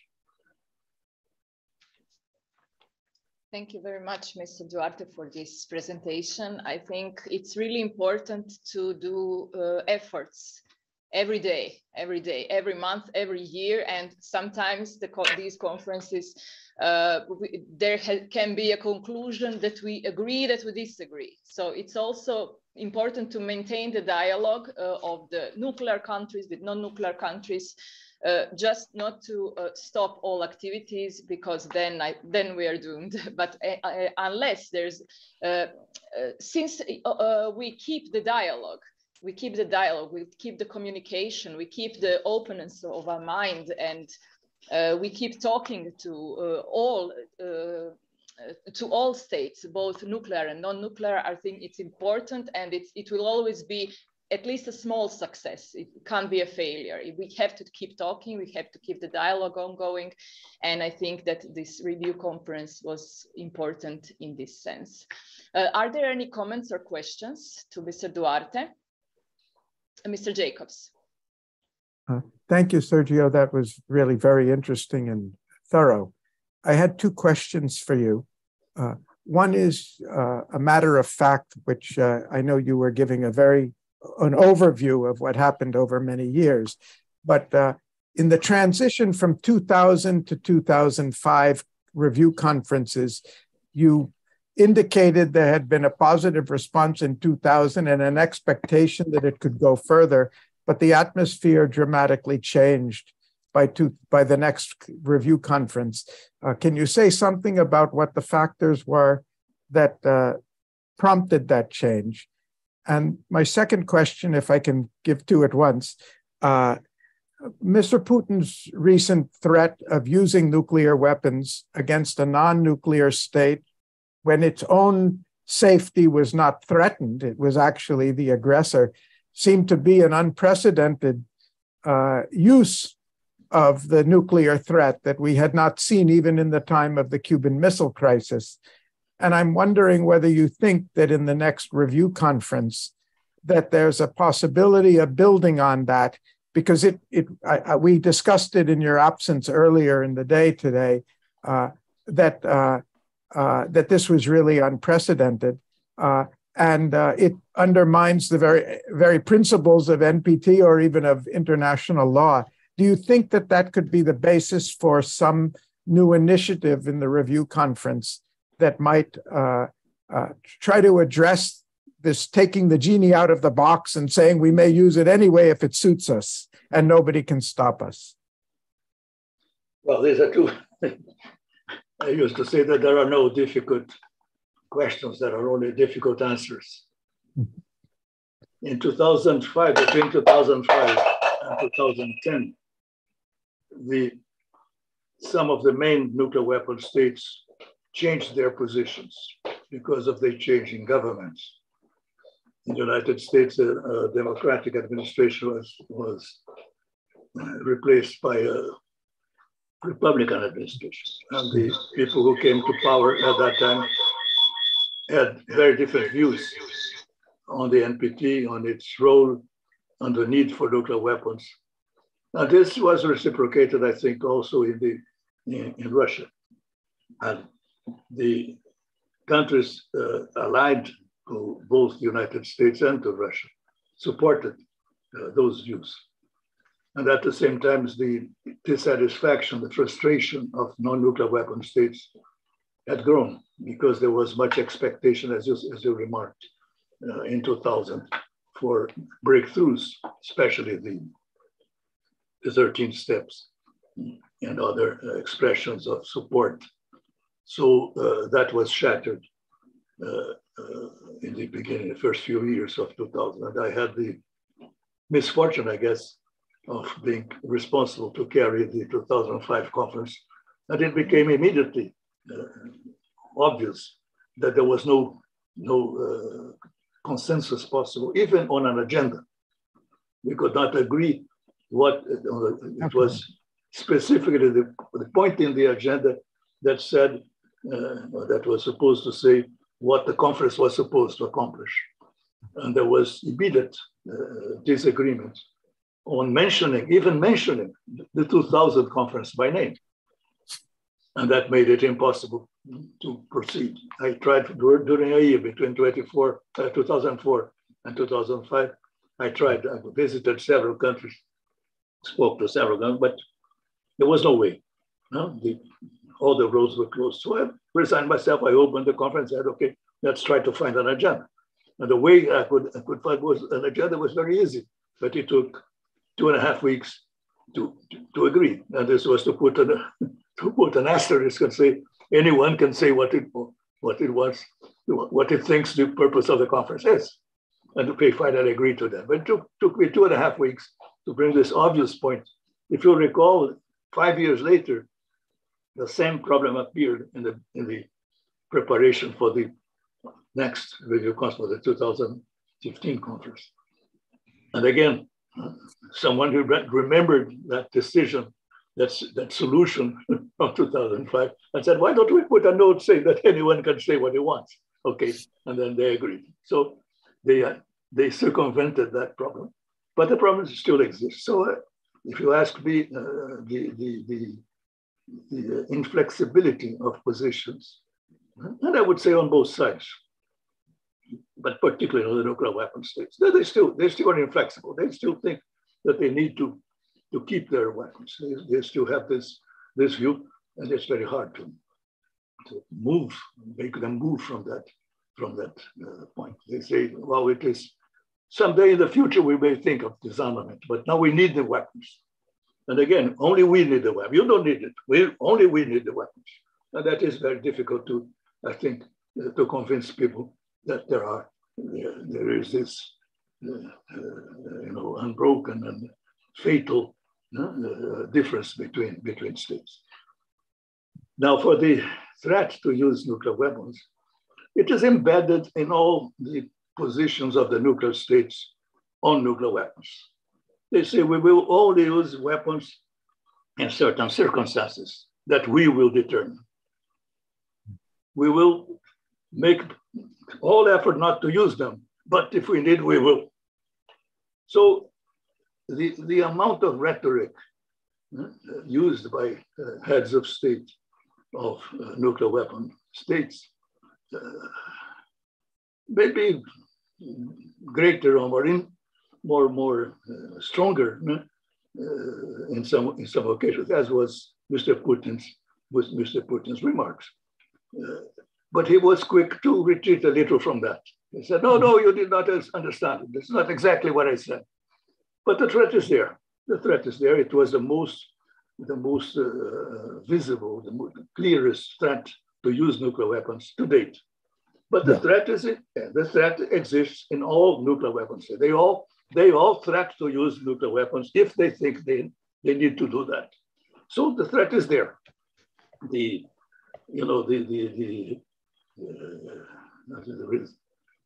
I'll say that the weight of the rhetoric was greater this time. And it's very harmful. It's really very harmful because it raised alarm in many countries in the whole world, because if nuclear weapons are used in Europe, then the effects will be felt everywhere.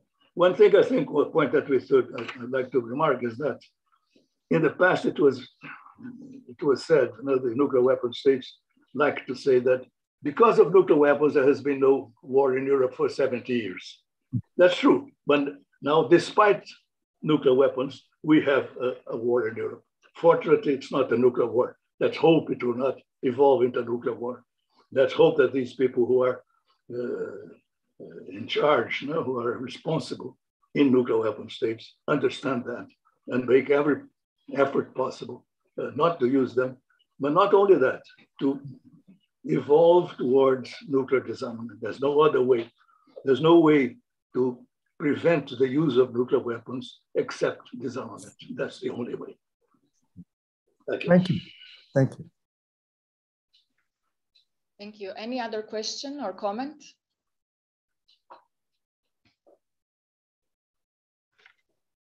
Okay, thank you very much, Mr. Duarte, for sharing with us your presentation, but also, yeah. I am very grateful to you. Thank you very much. Yeah, thank you very much. We shall now proceed with the next session on hybrid warfare and future defense. As we are all witnesses, the contemporary conflicts are becoming hybrid conflicts, which means a combination of political warfare with conventional, irregular, and cyber warfare, along with other influencing methods. The first speaker in this session is Mr. Gordan Akrap, Hybrid Warfare Research Institute, Croatia, who is an expert in information sciences and communication, holder of several decorations and medals, author of books and scientific works in the field on international, national, and corporate security, security systems, information warfare, and homeland war. The title of the presentation is Transatlantic Cooperation and New Security Architecture. Mr. Akrap, the floor is yours.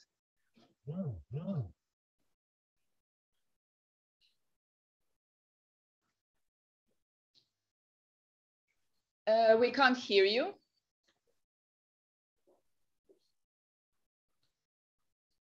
We can't hear you, Mr. Akrap. Just a second, please. I will try to. Okay, we hear you. We hear you now.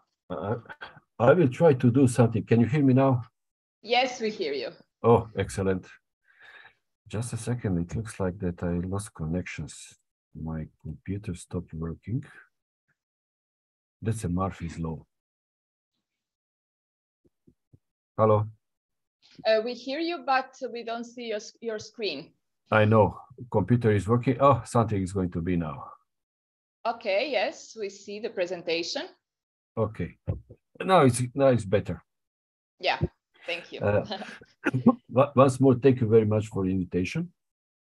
it was very challenging to listen the esteemed speakers that was before, especially Mr. Duarte. I think that I'm going to have a little bit a different approach to the situation with the nuclear threats, because considering what is going on in Ukraine in the last several years, I think that we are not faced with the nuclear threats. I think that we are in a situation that we have a risk of a nuclear weapons to be used, but it's not yet a threat, because there are quite a lot of signals that are coming also from the Russia and from the NATO member states that there is no real intention to use the nuclear weapons. But in any case, existence of the nuclear weapons and the ability or possibility that it comes to the wrong hands really makes a challenge. Just briefly, many of you probably knows it also as I do, that what are the hybrid threats? These are coordinated and activities that are trying to influence the cognitive perspective of the target audiences by using the multiple vectors of different attacks without possibility to use or threat with the military weapons. When we have present the activities that might come from the military range of activities, that we are talking about the hybrid wars. Chinese said that 20 years ago, when they were after their analysis of the wars in former Yugoslavia and the NATO Operation Allied Force in 1999, that they realized that the hybridity and the possibility that everything that humanity developed in order to be helpful for the humanity can be turned into a weapon is something that is very important, and that's one of the core things that stands behind the hybrid threats. And the existence of nuclear weapon is one of those things that support this position. After the analysis of the conflicts and wars in last several decades, it's very easy to understand that the modern emerging conflicts and wars are going to be hybrid in nature. As we see it also in Ukraine now, the main and primary targets of the military activities, so the cyber activities, are the key critical infrastructures, just like an energy, cyber, information communication system, water and food supplies, and production and identity critical infrastructure, because the identity or system of the values, beliefs, and principles are the main target points of any hybrid attacker that is trying to use the influence operations. And also, Mr. Akrap, just a second. Your presentation is not moving, so will you just check? Yeah. Is it moving now? We just see the first slide. Just a second, then I will try to do something else. Can you see it now? Now we see the fourth slide. Okay. Hybrid attacks. Yeah.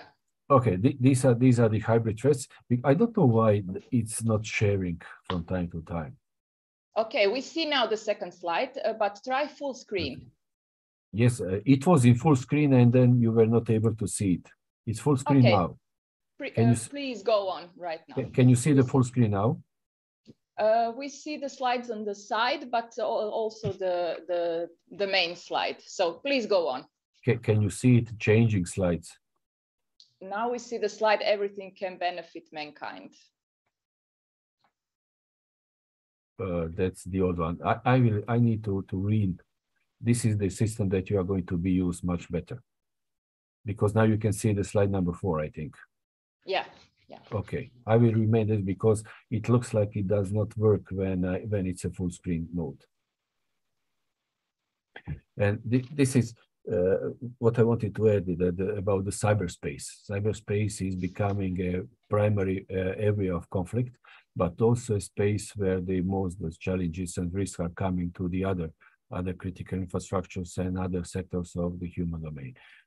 Important is here to say to stress the importance of the cyberspace attacks and cyberspace operations. That we know about the Article 4 and Article 5 of the NATO agreement, but after the summit in Wales and Warsaw and later summit, the cyberspace was declared as a 5th domain of the military and civil operations, and therefore the cyber attacks are put in the same level of the threats to independence and territorial sovereignty of the nation, just as the classical, let's say, armed attack. In that way, concerning the activities and threats that we are facing now after the Russian aggression on Ukraine, I think that we can briefly say something similar.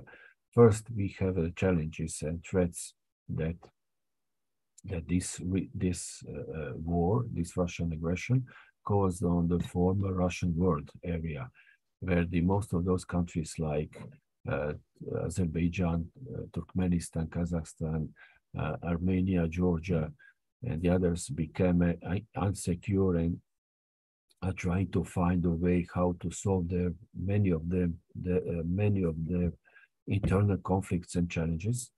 We saw that Turkey is trying to come inside this area very strongly and much more influentially. And we know that Turkey stands behind the Azerbaijan's military operations against Armenia that happened several times in the last several months. We also saw that there are challenges within the Kazakhstan where Russia and China and Turkey would like to increase their presence. So the collapse of the concept of the Russian world has also some positive and negative consequences. It has a positive consequences on the area of the West Balkan 6 countries that I'm going to say a little bit more later. Also, what is very important that we know now that Russia is declining power, intensively declining, and the future of the stability of Russia is probably very questionable. But in the same time, we have a problem with China that is a rising power, and China will, if China is going to be able to acquire the Russian oil and gas fields, that will change the probably complete situation in Asia and in Pacific area. We can see the significant difference from the speeches from the Chinese party in the last several years until recently, where the accent from the cooperation, economic growth and stabilization and future of China in this way was changed toward the narratives of the security, internal stability, and projecting and protecting the power, the will and China's national security interests outside of the Chinese borders. Also, this is when we are talking about the existing security architecture, and I don't agree with many of those who said that the present security architecture needs to be changed because of this Russian aggression on Ukraine, and the present security architecture was not able to protect that Russia attacks Ukraine. It's always a challenging process when the attacker or aggressor is someone who is a part of a country that is a member of the US Security Council. But on this map, we can see clearly the member states, NATO allies, and the countries that are part of the NATO wider group of the countries that are connected with him, or through the Partnership for Peace, or through the Eastern Mediterranean Dialogue, or the Istanbul Cooperation, or global partners. Well, Russia is still in orange color as a member of the Partnership for Peace, but from 2014, Russia is not anymore part of that. So I'm one of those who thinks that the existing security architecture needs to be adopted, a little bit changed and polished, let's say, in this way, and adopted in order to be present and able to present and preserve security and peace in the other parts of the world. I will skip now to the situation of the West Balkan 6 countries. The collapse of the Russian world will probably cause the collapse completely of the Serbian world that Serbs try to build up on the as a mirror image of the Russian world.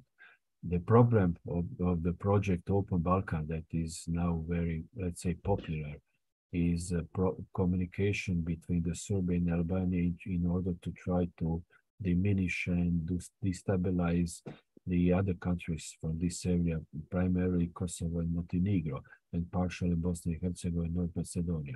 So this project needs to be changed completely because it will cause quite a lot of other challenges, and it's not going to solve the problems that we are facing Therefore, the Berlin process, I think, it needs to be continued, and the idea of European political community needs to be strengthened in this area in order to show the population that nevertheless that they are still don't have a date that they can say that they are going to be part of the European Union, but the process of establishing the values, beliefs, and principles and the orders that stands up as a core ideas within the EU and NATO needs to be fulfilled in a process that is might be very painful, especially for the countries and societies that still lives in some kind of intolerant and totalitarian states.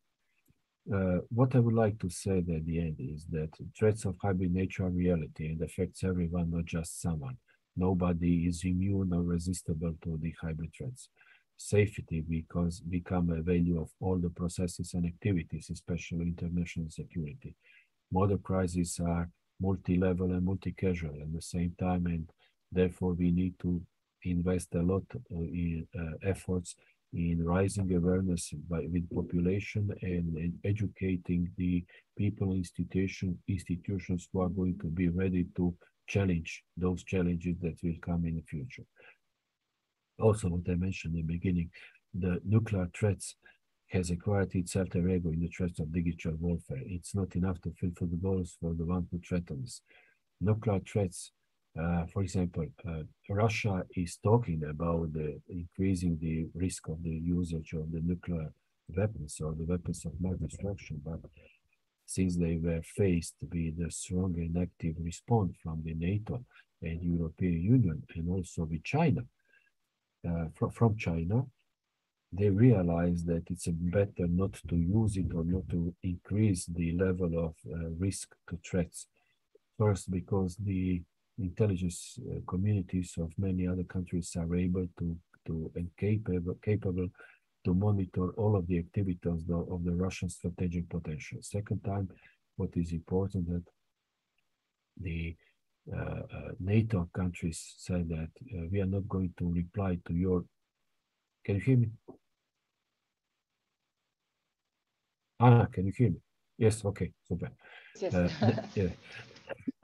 NATO replied to Russia and with the strong and completely clear sentences that the NATO is not going to respond against the Russian nuclear threats with the nuclear answer, but using the cyber activities and the military activities that are predominant in these conflicts.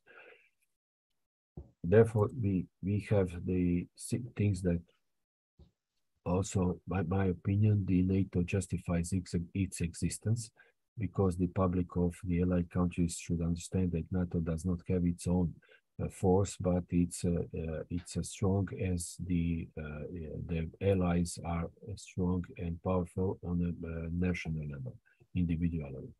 Second thing, I think in future we will need to invest a little bit more money from the GDP to the defense and security questions, but mainly it should be invested in the research and development, and it needs to be clear that the homeland security concept needs to be a concept that can prevent future conflicts and wars in order to present to a potential attacker all the risks and negative consequences that this kind of military and unacceptable use of force is going to be replied by the existing security infrastructure in a way that the attacker will be, let's say, punished for those activities that are against humanity.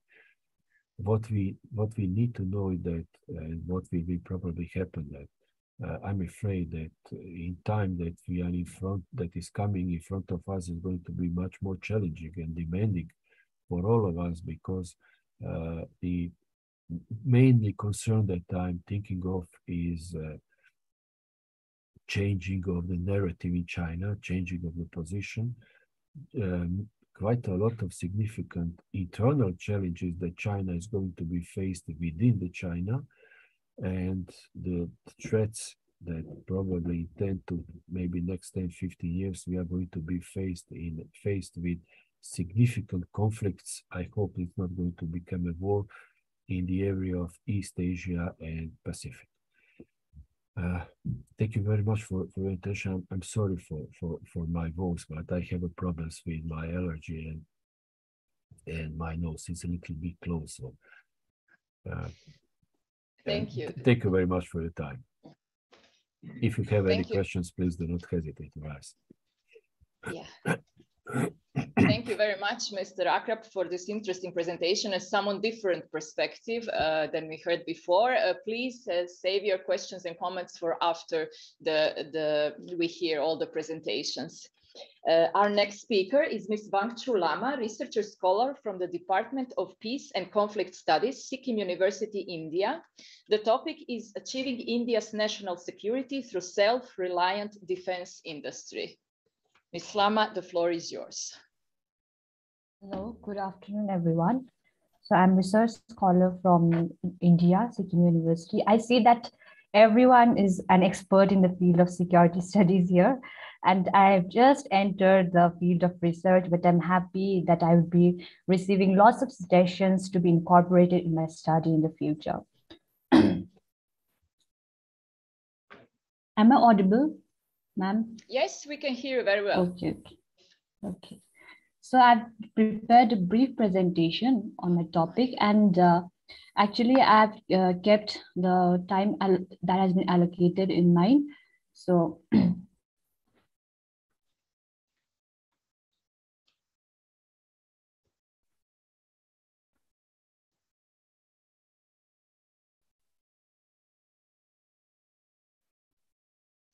okay, we can see the first slide. Okay, so the topic on which I think it's moving automatically. Okay. We see just the first slide. Okay, thank you. So the topic on which I'm going to speak today is achieving India's national security through self-reliant defense industry. So when I use the term national security in the contemporary era, I mean the comprehensive national security that is an amalgamation of both traditional as well as non-traditional national security. Now the question arises here regarding the difference between traditional and non-traditional national security. So this state is the referent object in the framework of traditional national security, which is embedded with state-centric notion that was first articulated in the Treaty of Westphalia. So this framework possesses the idea that without the ability to ensure self-survival by any nation, all other entities of the state are vulnerable. Therefore, the major thrust of traditional security is to acquire strong military capabilities that ensure state sovereignty.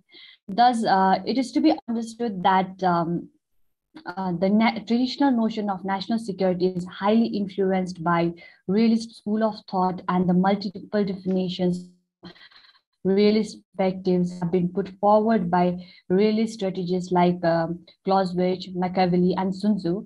But with the world events such as the major world wars and Cold War, this traditional notion of non-national security has been challenged by many liberal scholars, and these liberal scholars have criticized traditional notion of security on 4 grounds.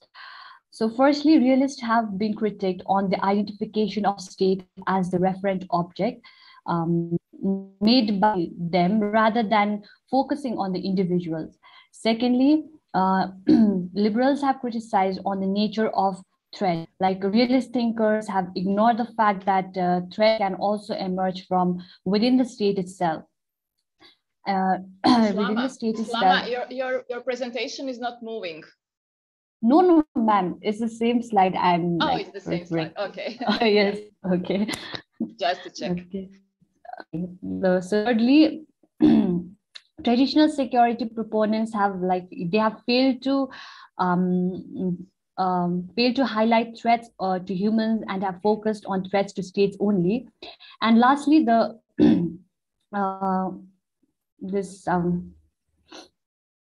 lastly, these traditionalists are of the opinion that military capability is the only way to respond to a threat.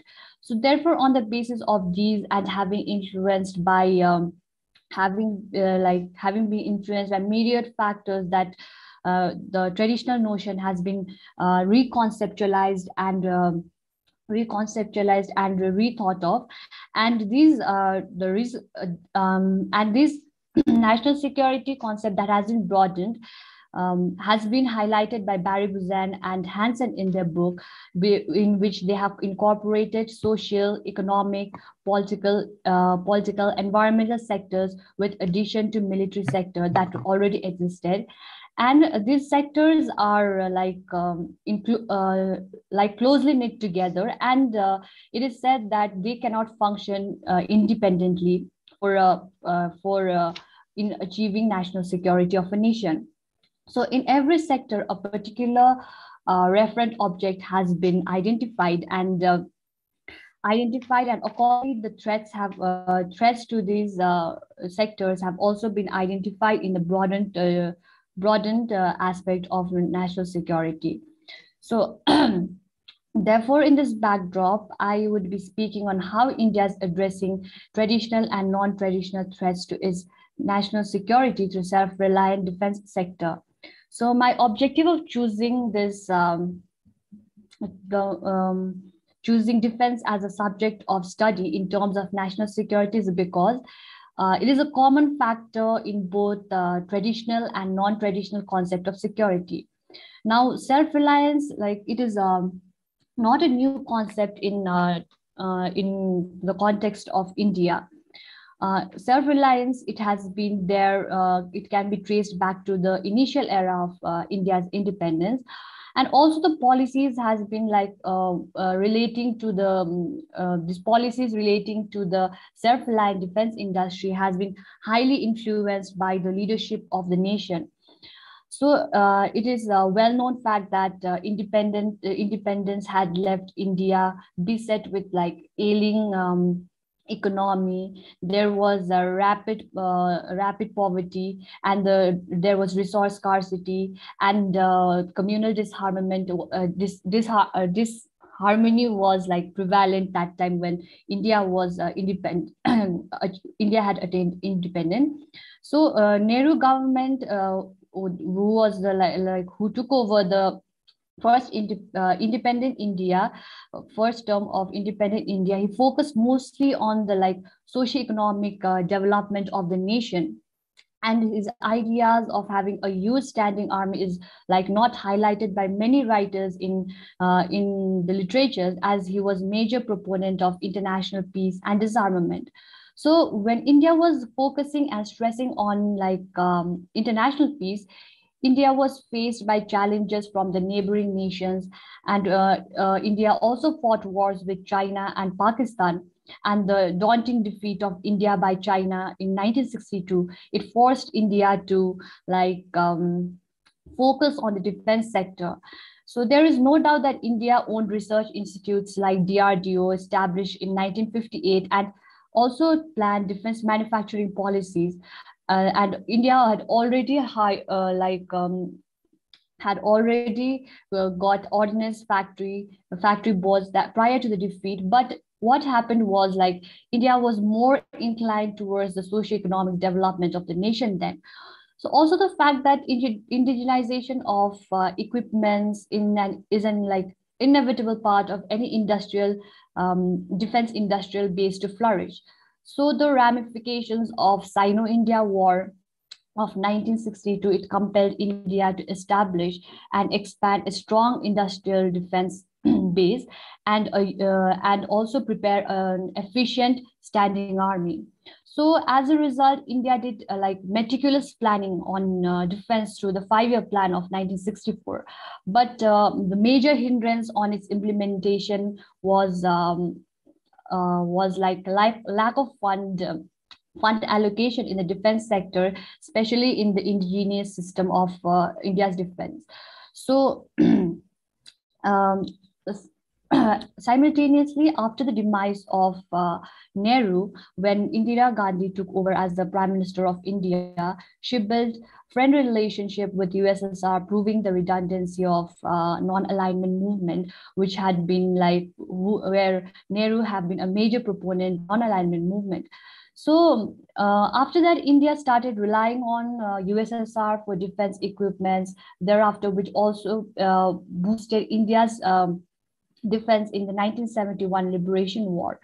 And further, Indira Gandhi is known for building up India's defense technological capacity as a preemptive measure. So 1980 onwards, she focused on pushing the idea of modernizing modernizing defense sector, and she had an aim of achieving national security through defense sector of India. So to her endeavor of modernizing defense, her son Rajiv Gandhi gave a major push by transforming India through technological revolution. So consequently, he also visited US in 1985-87 and signed the memorandum of understandings for the transfer of technology. Rajiv Gandhi's era is known for making some advanced purchases in the defense sector, some of which are Raj 2000 fighter aircraft that was purchased from France, Bofors from Sweden, Antonov 32 from Soviet Union. Apart from imports, India was also high focused on the indigenization of missiles such as Trishul, Prithvi, Agni, and Agni was also successfully inducted in 1988 to 89. Also, under the rule of Rajiv Gandhi, budget allocation on defense sector, which was major hindrance to the modernizing of defense sector before, was doubled. So from all these policies, it can be figured out that India's indigenous program of defense was majorly focused on traditional security of the nation that was highly influenced by realist perspectives. So with the liberalization of economy in 1990s and the change in the world order, the focus has been diverted to the non-military sectors of the country as well. But having invested a lot of resources on indigenization of defense sector, India is still lagging behind in terms of indigenous procurement due to identified factors such as lack of fund crunch, technological backwardness, lack of technological know-how, monopoly of research institutes. So, to prove this statement, according to the reports published by CIPRI, the latest report of this year, India ranks first in the list of global arms importing nations, surpassing Saudi Arabia. And on the other hand, where India is just a second, your slides are not moving. Just to. No, ma'am. This I'm still here. I'll be moving. Oh, okay. Yeah. Just to check. Yes. Okay, go on. It's okay. So on one hand, we are making huge expense on import of defense equipments, and on the other hand, India is challenged by various external threats such as border confrontations, especially with China and Pakistan. Along with these external threats, India is also challenged by gamut of internal threats such as unemployment, poverty, lack of technological know-how, ethnic clashes. There are insurgency and all those internal issues. So the latest report shows that 8% of India's population is challenged by poverty, and this unemployment crisis has worsened after declining by 10.3% during the era of pandemic when lockdown had happened. And in this lockdown only, border confrontations on the northern borders were on peak, and the Chinese army and Indian army came in direct confrontation each other in Ladakh and even in Nathula border, which lies in Sikkim. So analyzing such situations, government of India has always been keen on exploring panacea to address both traditional and non-traditional threats to the nation. And self-reliance has been one of the major policies channelized by India since the time of independence to secure nation from various threats. But during the rule of present government, the highlighted policies on making India self-sufficient is through flags like Make in India and of late Atmanirbhar Bharat. Thus, we can say that the realist notion of concept security do not dominate the international relations in a pragmatic world. So, as a developing country that has got perennial border skirmishes and geopolitical challenges, India has been highly dependent upon foreign sources for military equipments and its supply. So India's various efforts to acquire military competency through indigenization program have been hindered with various factors, especially global hegemony politics that is heavily reliant on logical supremacy. So when the global pandemic happened and all the world had to a standstill, that time the present Prime Minister of India gave a clarion call for Atmanirbhar Bharat Abhiyan. It literally means self-reliant Bharat, even self-reliant Bharat in Hindi, which is an umbrella term given by the present Prime Minister to accomplish quantum financial leaps with the use of highly advanced infrastructure. And this would also represent modern India and focus on technology-driven system to cater employment to huge population and also to fulfill the demands of the nation. This Atmanirbhar Bharat Abhiyan would be implemented in India. So under the defense sector, government is looking forward to promoting greater self-reliance in defense production. For this, Indian government has already initiated many reforms in the defense policy framework, such as increasing indigenous defense production by 50%.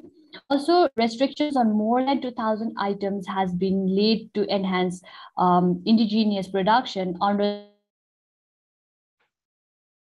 indigenization list, and also construction of 6 indigenous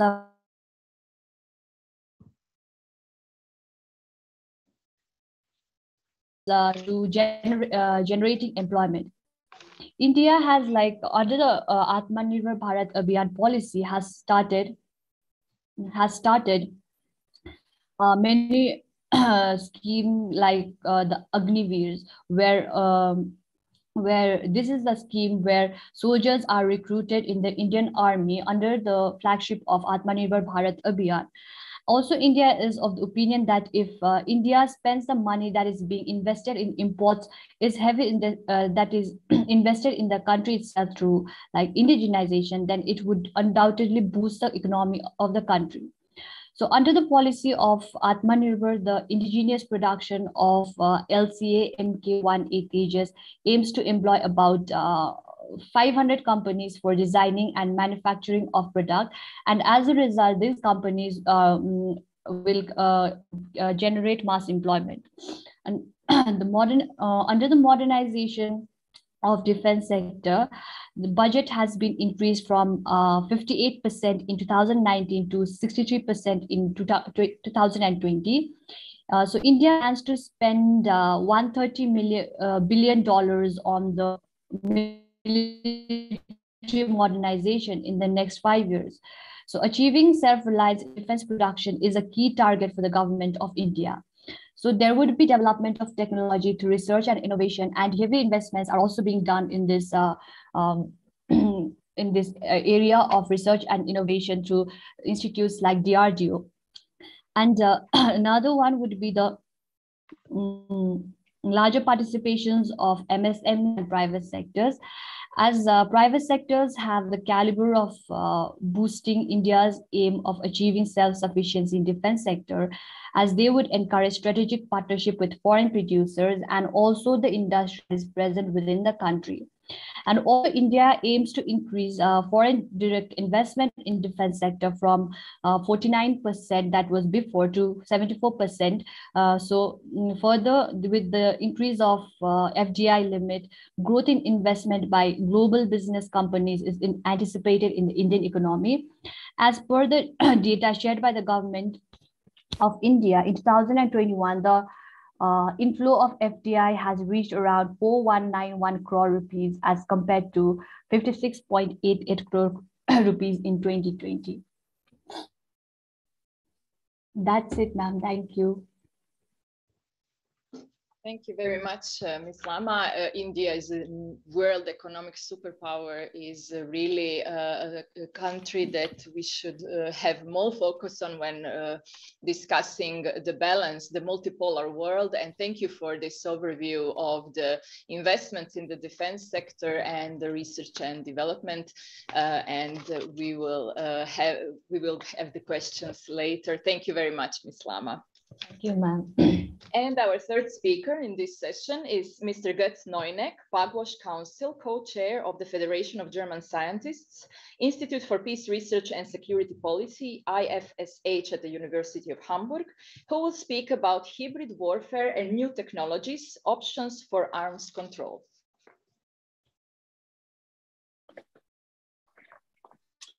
Thank you. Anna, can you hear me? Yes, we hear you very well. Okay, thank you. First, let me congratulate Pugwash Croatia for holding this conference, which is also often called hybrid conference because beyond the personal attendance, we are using modern technology. So the subject, hybrid warfare and future defense, very fits to this meeting. I'm a physicist, and my center of gravity is much more nuclear arms control. But I saw that here as a challenge to give some reflections about two important notions and concepts: hybrid warfare and arms control. First, I wanted to shed some light on this notion, which is used mostly by every newspaper, and I think for analytic clarity, we have to understand better what it really is.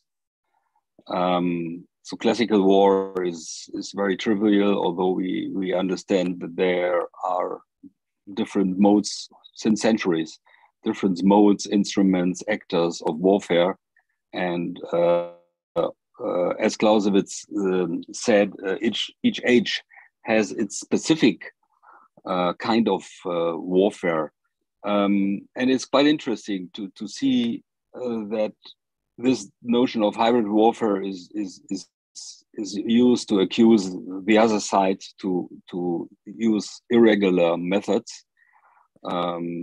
But this is not very much specified. It is used as irregular warfare, conventional warfare.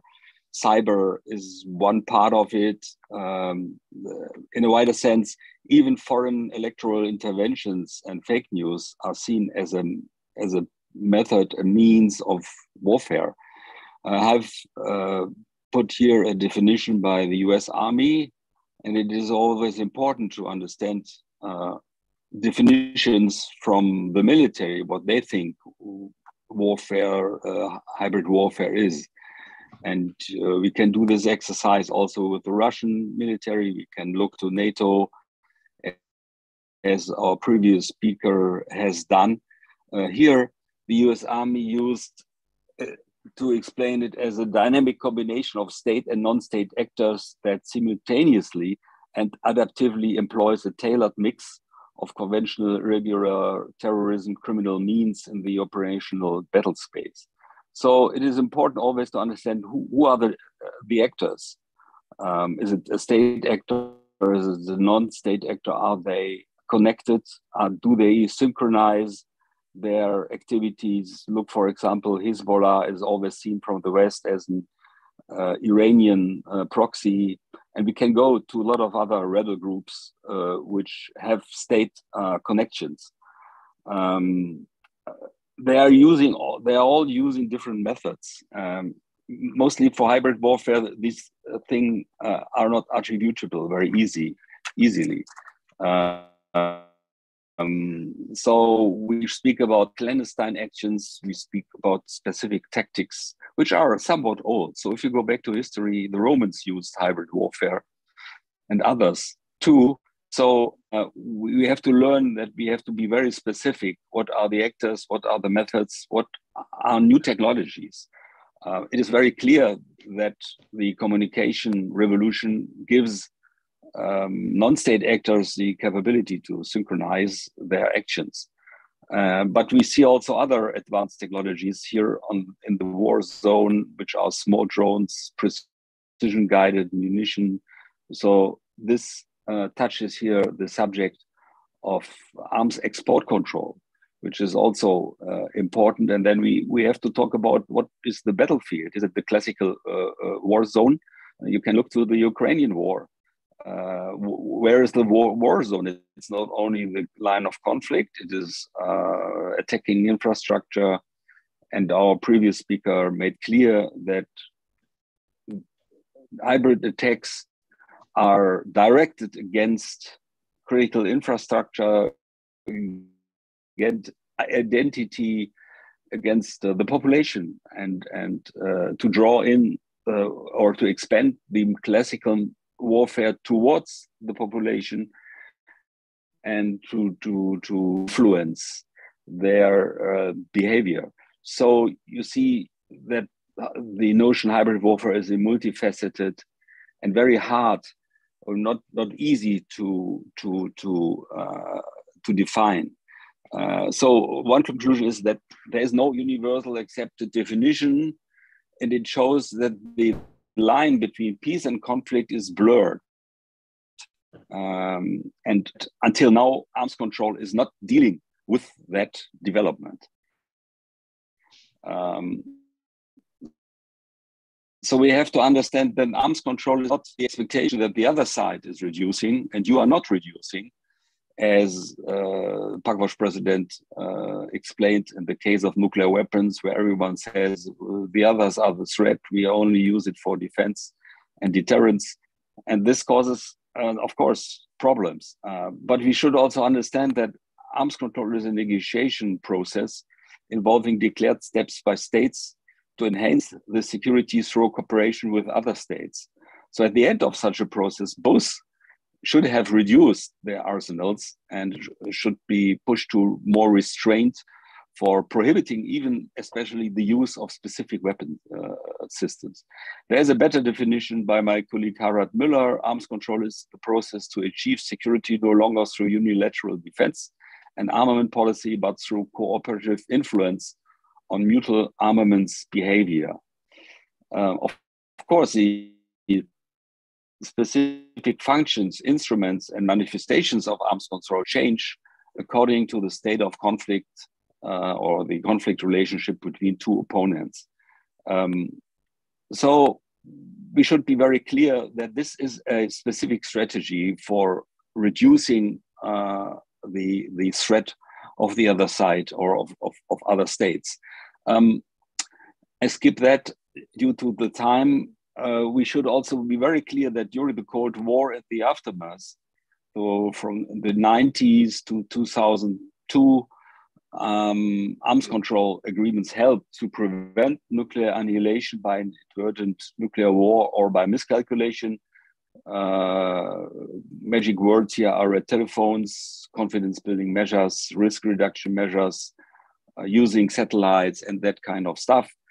It reduces the threat and the proliferation. It dampens the proliferation of modern technologies to other states, and it prepared the environment for future disarmament and elimination of WMDs. And there have always been specific criteria here: crisis stability, arms control stability, preventing a nuclear arms race or a conventional arms race. We should not forget that these things are connected, conventional and nuclear.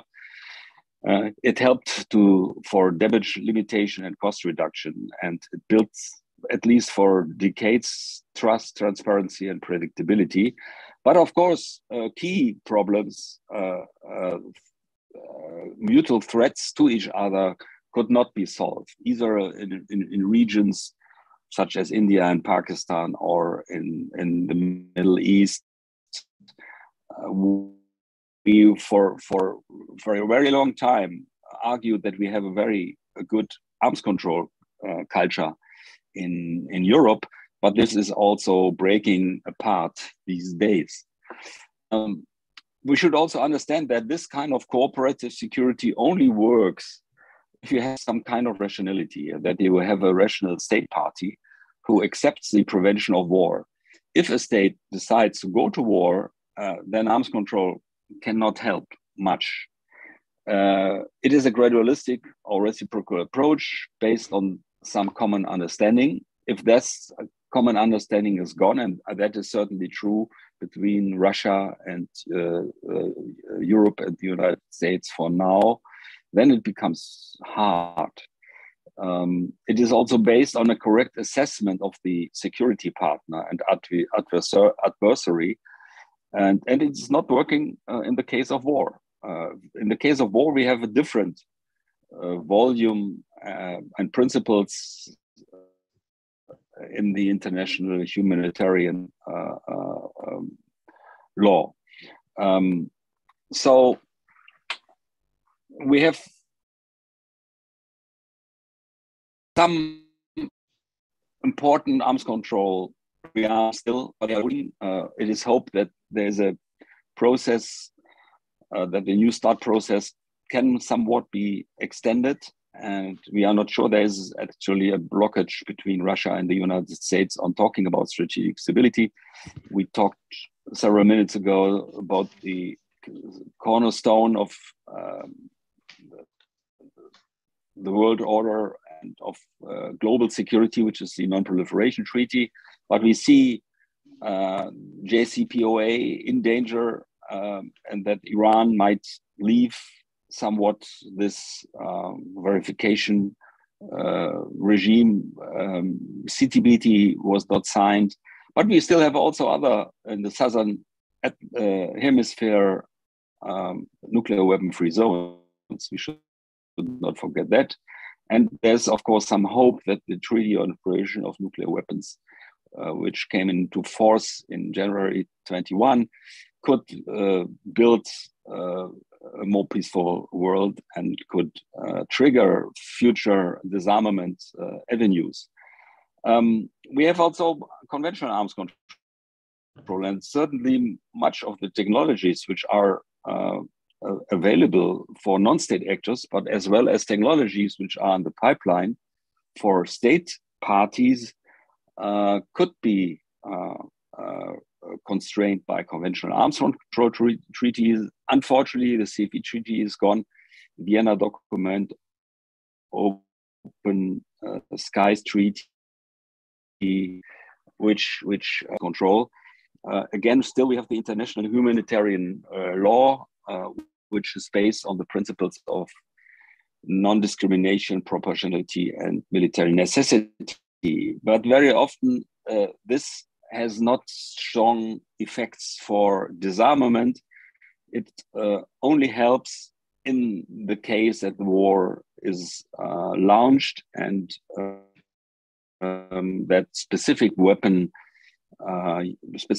use is somewhat limited, mitigated, or even prohibited. The biggest problem certainly is here verification in a war situation. And then there are much hope about humanitarian arms control. So the Ottawa and the Oslo Convention on Anti-Personnel Mines, for example, played an important role. But all these things are somewhat blocked. And I would argue that if the superpowers do not extend the New START Treaty and other talks, then it will be very hard to re-establish the culture of arms control, which helped to end the Cold War. And there are new military technologies in the pipeline. This is based on a report by the United Nations. I don't have the time to go into areas such as artificial intelligence and autonomous weapon systems, biology, chemistry, advanced missiles and missile defense, space-based technologies, electromagnetic technologies, using the full spectrum, which is related also to cyber warfare, and materials and we see also more developments in the future based on quantum technology, nanotechnology. So for analytic reasons, I think we have to answer the questions whether these technologies, which are promoted for the benefit of mankind, whether they are game changers or not. Do they trigger new technological arms races? Do they substitute specific weapon systems which are already in use? What happens in a crisis situation, and what happens with the stability and restraint for future defense industries? I mean, these things, these weapons will be produced in arms industry, and if the industry sees that the country needs all that, they invest a lot of money in it. Are there constraining factors for destabilizing developments? What does it mean for decision making in a situation of war? Look, if you look to the cyber realm, I mean, these attacks, which we have seen, numerous attacks by specific states, are very fast. So you can of course try to defend against it, but the developments in cyberspace are all done with the velocity of light, and that makes it very complicated. So of course, then the problem is how to differentiate between civilian and military use.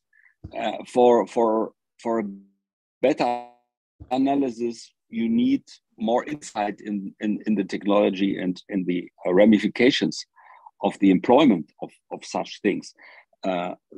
Those areas you see here are not cannot be used by non-state actors, but you cannot rule out that even non-state actors come in the possession of specific systems. And if you look to the fast development of drone warfare, then we see that non-state actors are also using drones.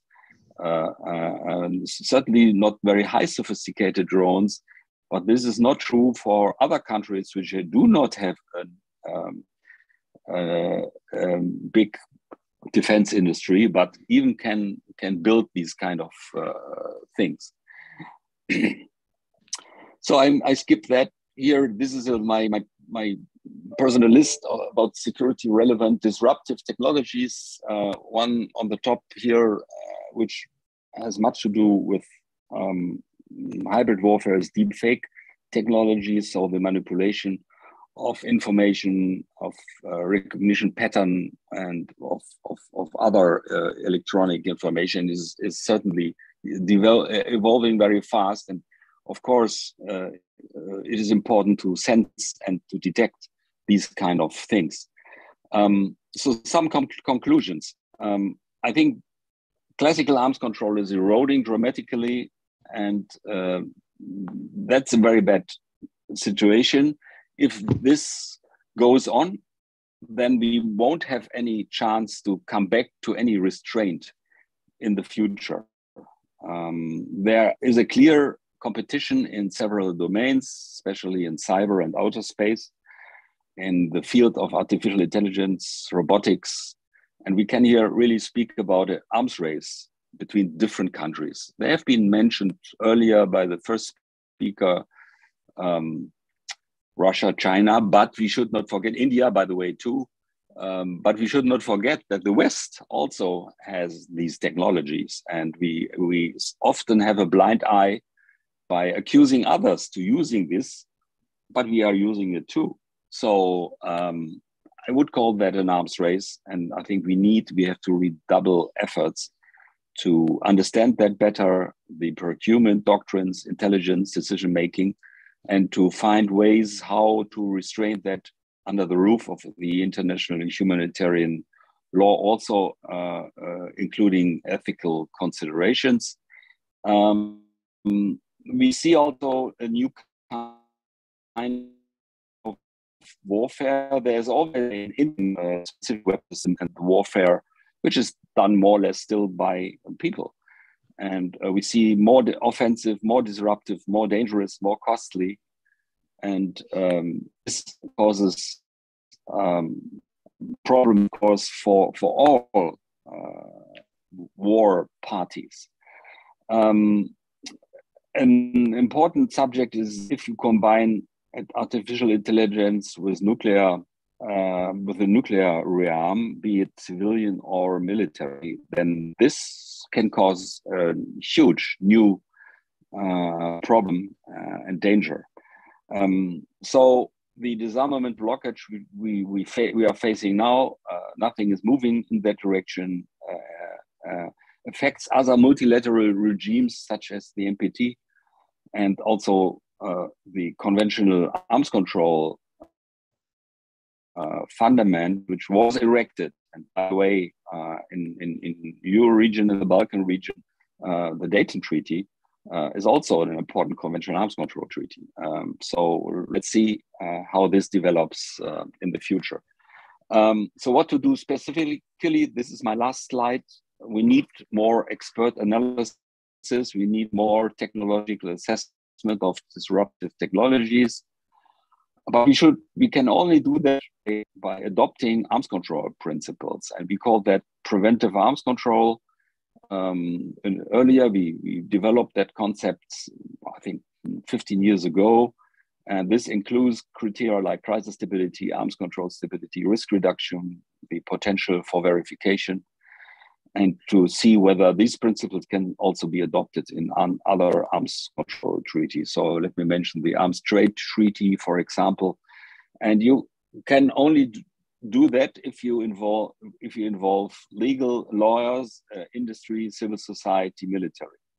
These processes are so fast and so influential that you need at least representatives from these different domains. So let me end here. I try to combine hybrid warfare developments with arms control. I would still argue first that if arms control is gone in general, then and then we will lose also these criteria, which I try to point out here in my last slide, that hybrid warfare is a typical reaction of the strive on the new world orders. All sides are using it in different realms, in different domains, and with different outreach and different efficiency.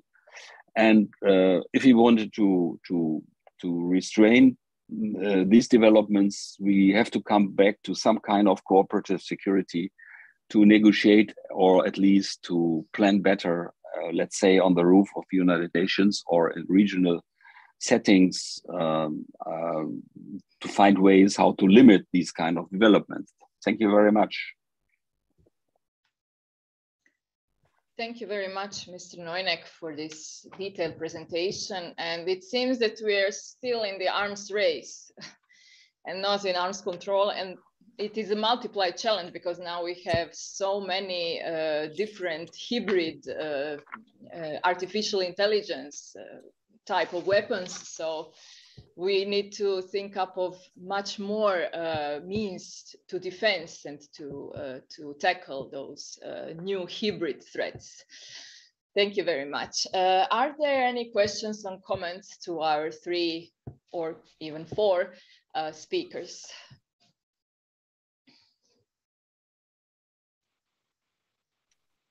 The President.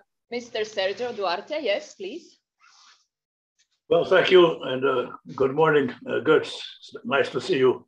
Good to see you here. I have one question for Mr. Akrap and one for Dr. Neuneck.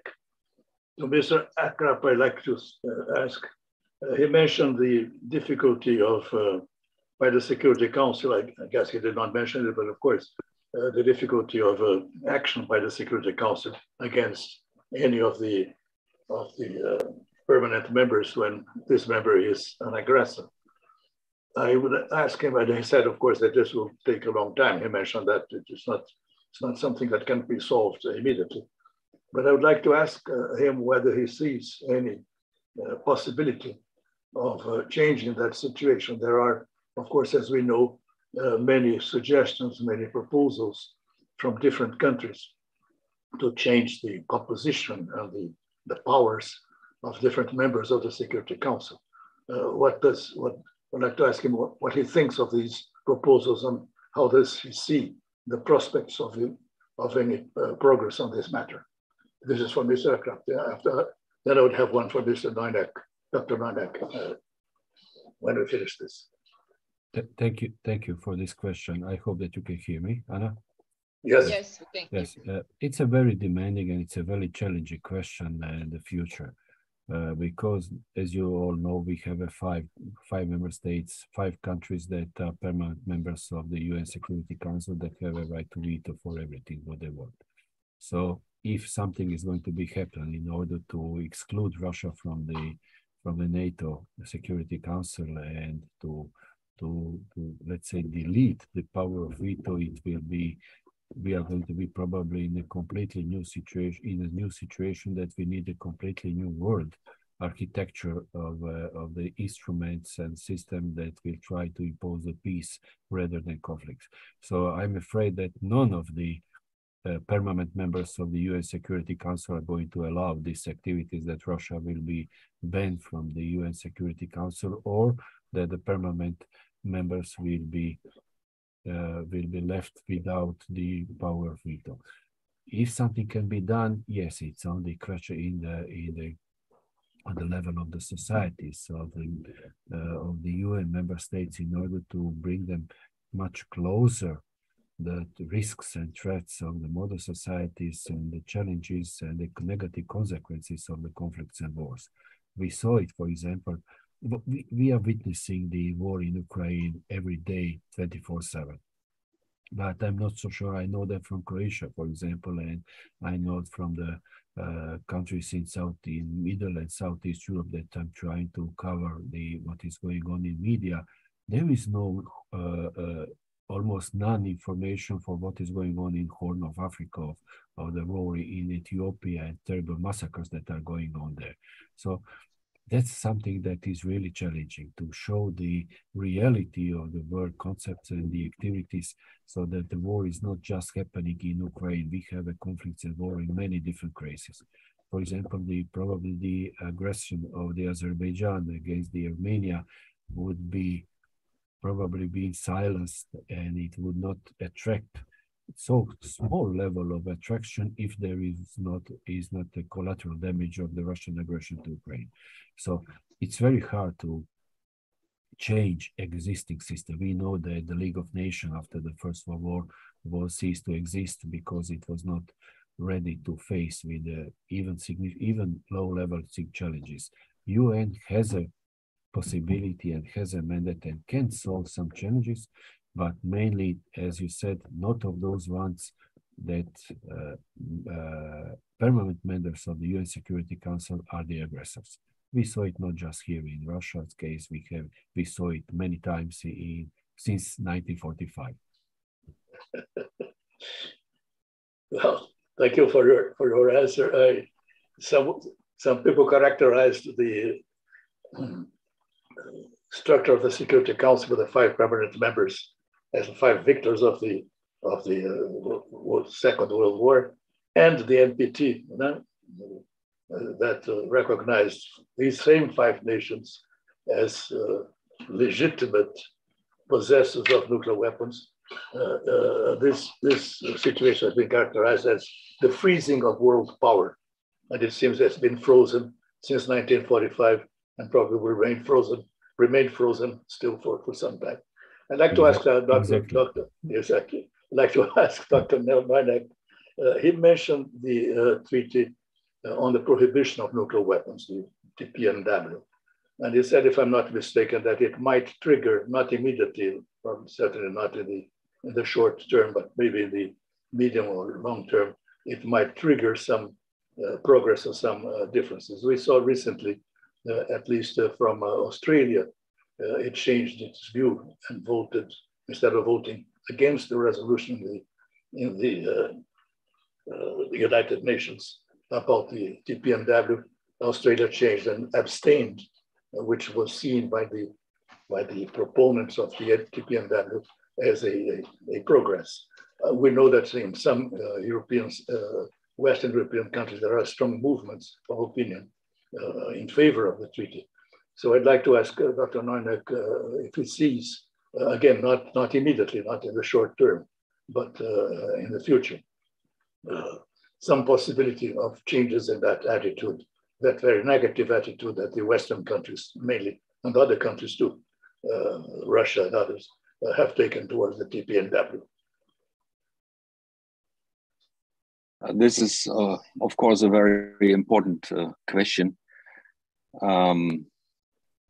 I think my position on TPNW was always that it is an important humanitarian treaty because it makes very clear that nuclear weapons cannot be used under any circumstances, which is, I think, clear. And even this unfortunate discussion about Putin's threats show that although some states argue that we need to deter Putin also nuclear weapons, the mood and the appetite for more nuclear weapons, for sophisticated new nuclear doctrines are not here in Europe. On the contrary, the population and many others, if you would ask them, would very much dislike nuclear weapons. So now, of course, we have to go state by state. And I think your impression is correct, and you know much more behind the scene than I know, but that some states, especially the P5, are really proactively try to prevent any further progress for the TPNW, and this is also true for the German government. Nevertheless, the new government promised and executed to participate in the first member states conference of the TPNW, and I think in Germany most of the people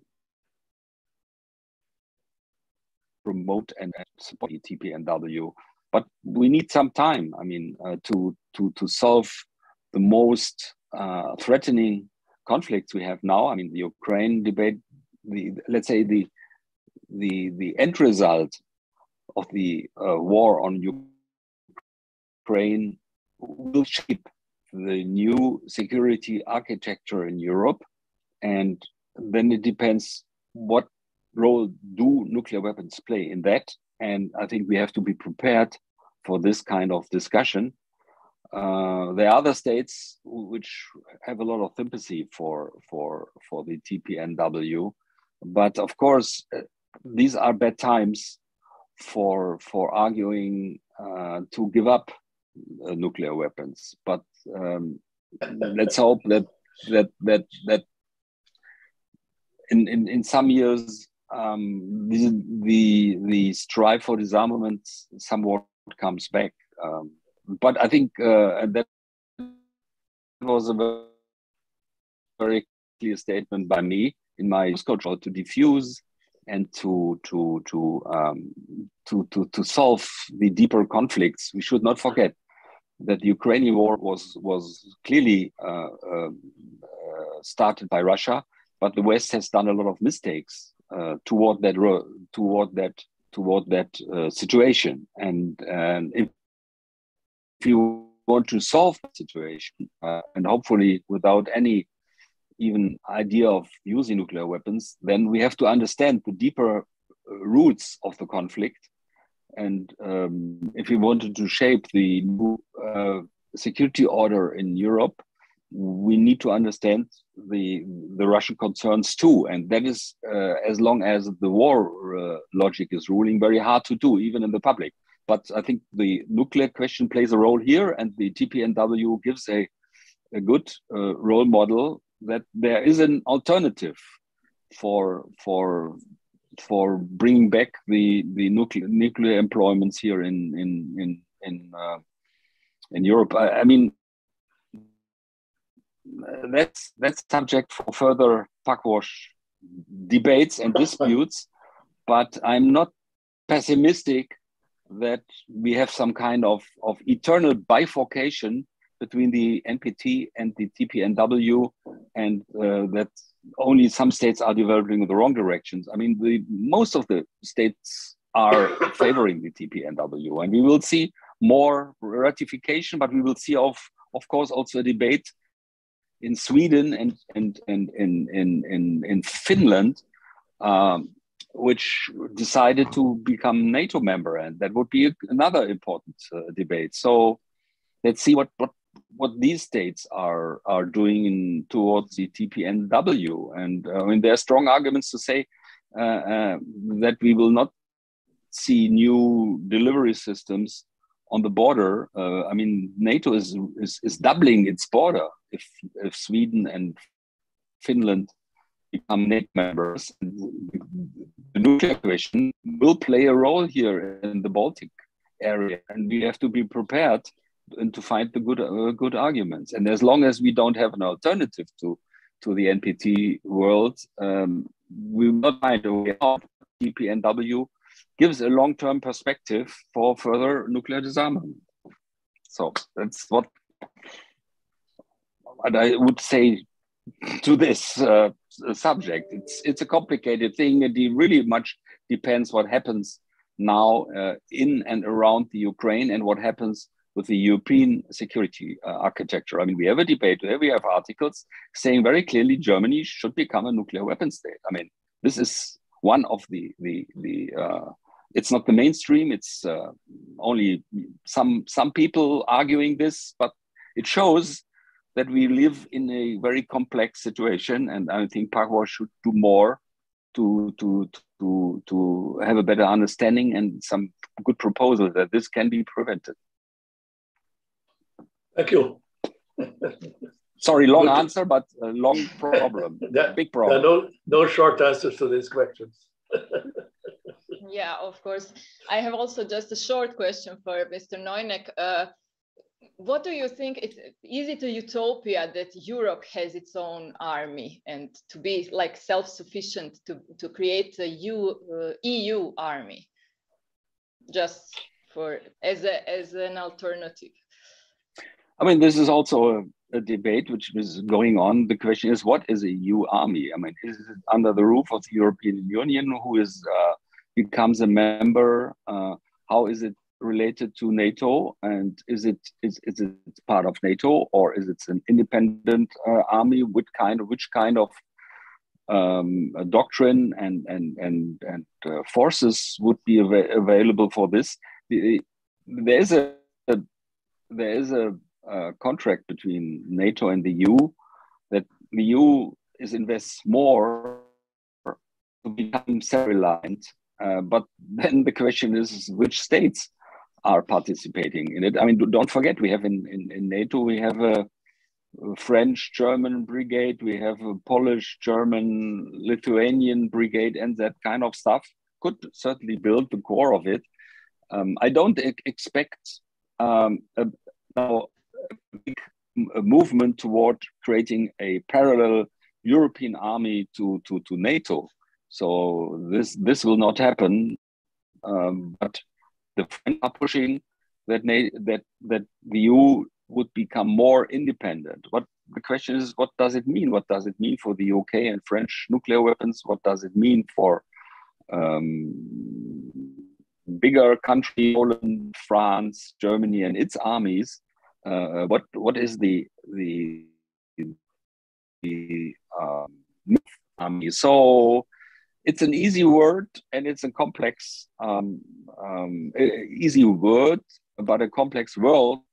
I don't expect big changes, but of course, I mean, there are people arguing that no longer Putin and Russia are totally, to coin it mightily, totally unreliable, say now threatening European countries, but that we also face a change in the United States in the next presidential elections, and that the United States also could become very soon a very unreliable And as you know, there's a big push in the United States that the US should concentrate and focus on China, and Russia is a European problem, and Europeans have to deal with it. But it's easy to raise these questions. It is complex to find the right answers, and especially the states who are putting money, resources, brain in that kind of development. So I as a physicist, I'm not very good at forecasting, and forecasting is not possible in a very complex world. But you can try to understand and influence trends and avenues, and I think we should do that in Pugwash more often to organize these kind of discussions, which are in flux. Thank you very much. Any other comment or question? If not, I would like to thank our speakers in this session. It was very informative, and I think we raised many questions. Thank you very much for being with us today. And now, from warfare to welfare, we would like to close this first day with a somehow more optimistic view on the world with Ivo Schlaus, academician Ivo Schlaus, who will share with us some ideas to assure saving and enriching human welfare. Ivo, please close this day with some more optimistic perspective. Do you hear me? Yes, we hear you. Yes. Unfortunately, I have to disagree with you. I will not be able to be optimistic. On several, actually, levels, there are reasons to be very concerned. We heard this morning several times about Russell-Einstein Manifesto. And I will concentrate on one sentence: remember your humanity and forget the rest. Accepting Nobel Peace Prize, and both for himself and for Pugwash, Joe Rothblatt said, war has to be eliminated. Okay, now, how much have we achieved? One way of measuring that is looking at the doomsday clock, which appeared from 1947 until today on the front page of the Bulletin of the Atomic Scientist. It started with 7 minutes, it fluctuated back and forth, and now is at 100 seconds. Worst ever, and it is for 3 years already, and it is before the Ukrainian war started. So it is actually quite serious. Another document that has been quoted is the Declaration of the General Assembly of the UN, Transform Our World, from 2015, or in other words, Sustainable Development Goals. Did we make progress there? Clearly, as was also discussed this morning, the current world is the best ever. There is no doubt about that. And you can prove it in by three simple numbers. Number one is our life expectancy is considerably longer than it ever was and keeps increasing. The number of, or the percentage of people who are hungry and poverty is decreasing. So this is certainly a good indication. But since I mentioned the Sustainable Development Goals Declaration, let me say that I find it very disturbing that there is among all goals, there is no mentioning of war, no ideas, and war should be explicitly formulated as the goal if we want to remember our humanity, to save our humanity.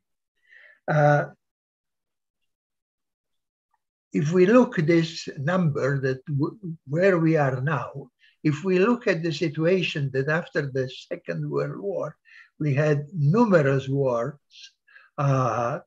from Korea all the way now to Ukrainian, and listen to what General Colin Powell said, that among all of these wars, none achieved its desired objective. So the war are, according to him, and I fully agree, totally useless. They absolutely are there providing no solution for any of the problems. If we look in a general picture, if we look at the global world, then none of the problems that really we, humankind, are faced with can be solved by war. As a matter of fact, war is only augmenting any problems that exist. And actually, we do need global solutions. We need, as a matter of fact, global actions. We need the global world to come and in a united way act. And maybe in spite of all of the criticism, the UN system built by, that is true, the victors of the Second World War, but still those who rather judiciously built the system, which is the only thing we have now representing some types of global governance. Should it be improved? Definitely. Should it be considerably improved? Definitely. So, when we look at the sentence from the Russell Einstein Manifesto, we really are not remembering humanity. We are hurting humanity in all possible ways. Definitely, the worst case is war, senseless, terrible as it is now in Ukraine.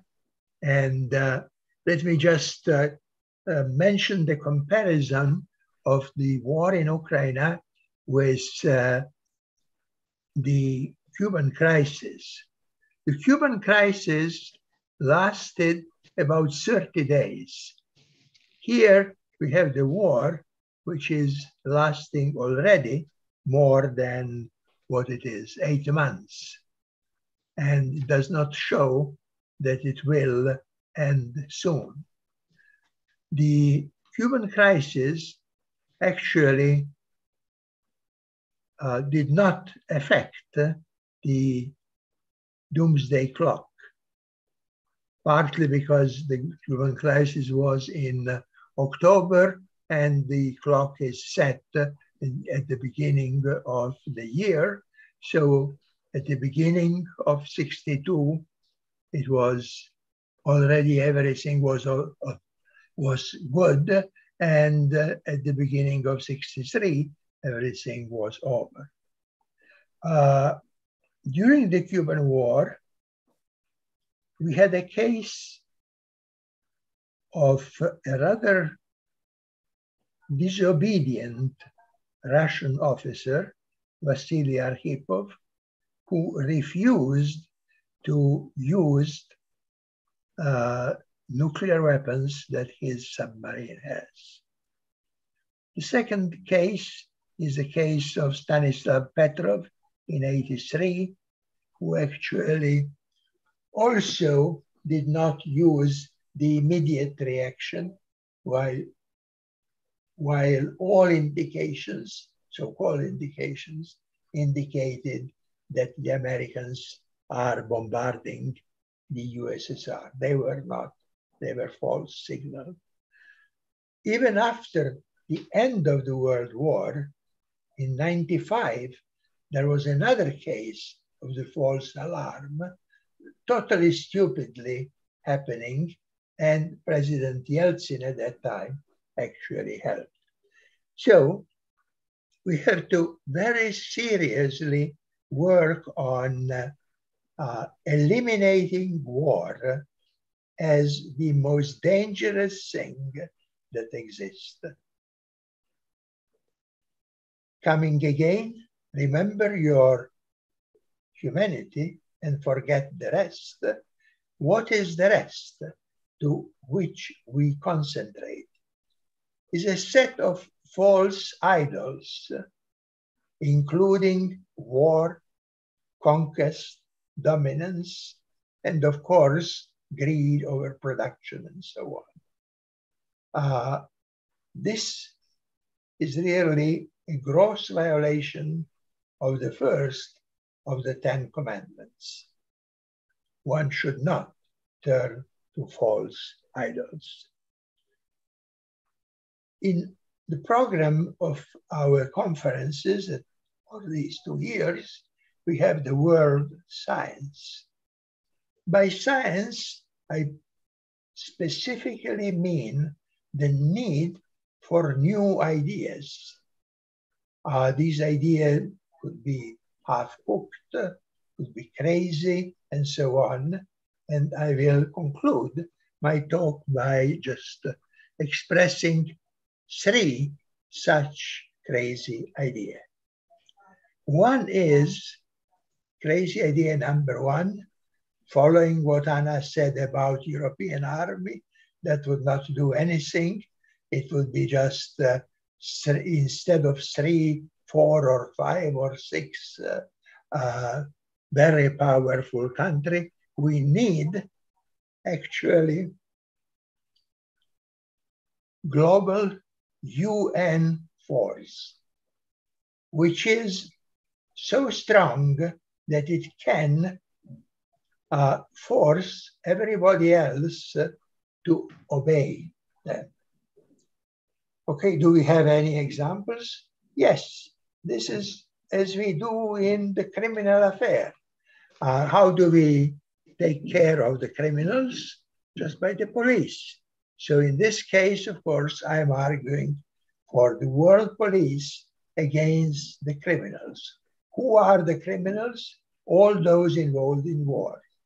You can say, of course, that those involved in wars fall in 2 categories, the so-called aggressors and so-called fighting justified wars. And as a matter of fact, throughout the discussions in ethics, you see all of this. But our existence is much too important to actually try to make these differences. All those who are involved in war should be capable, we should be capable of stopping them.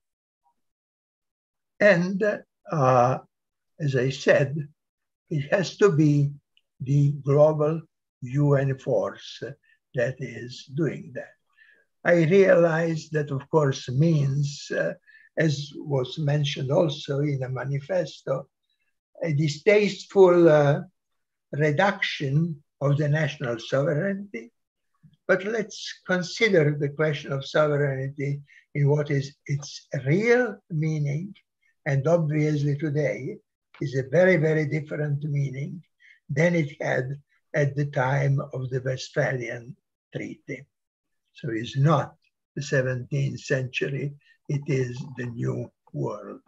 And in the new world, we have precisely to take care that by sovereignty, we do not mean my right to dominate over you.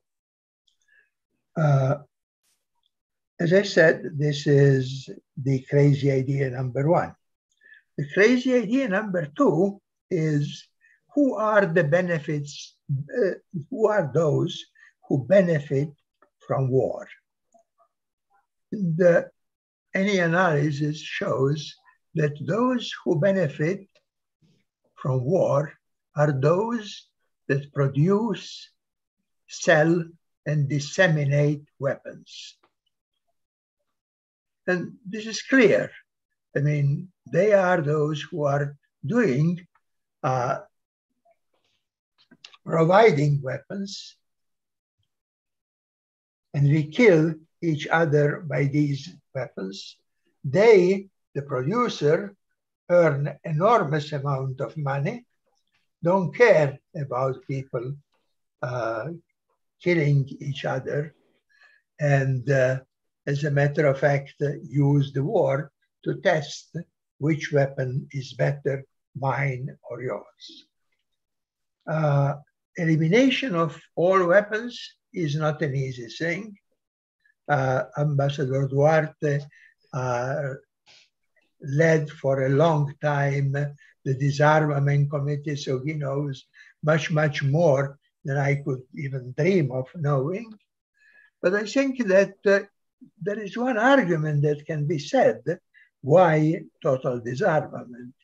Because the weapons that is sold to me today will already tomorrow be obsolete.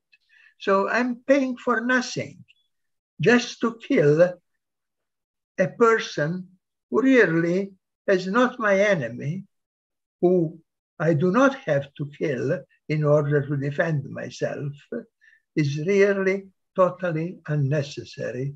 And we have to eliminate weapons. The production and the selling of weapons, both to the individuals and to the states. The third crazy idea is concerning the Security Council. We heard a lot of criticism. They are all justified. We heard a lot of criticism on the veto power, but veto power, just like any power, means also an obligation. Those that have veto power are obliged to terminate the war immediately through negotiation. As the word negotiation means, is not the victory for any part. It has to be a compromise, something that can be done. And it is the responsibility of those who have the veto power to guarantee that. I'm not going into the question whether those 5 are the only one, or possibly Germany, Japan, India, Pakistan, and Brazil should have also the veto power. But whoever has the veto power has an enormous responsibility of preventing the war, of preventing the suicide that humankind is doing. Thank you very much. Thank you very much, Academician Schlaus, for these wise words and crazy ideas, but I think those ideas bring us forward, and I support strongly a more stronger transnational power that will have a peace purpose, a peace objective, and no matter the cost. So hopefully tomorrow we will have more new ideas, more ideas regarding ethics, economics, religion, social sciences, but also human security. And as an economist, I must just comment that I think behind wars, the roots of wars are not only the profit of weapon sellers, but also they are major economic routes. So I think that because today in this hybrid warfare, we also use economic sanctions, economic instruments to influence other countries. So I always see somewhere in the background money,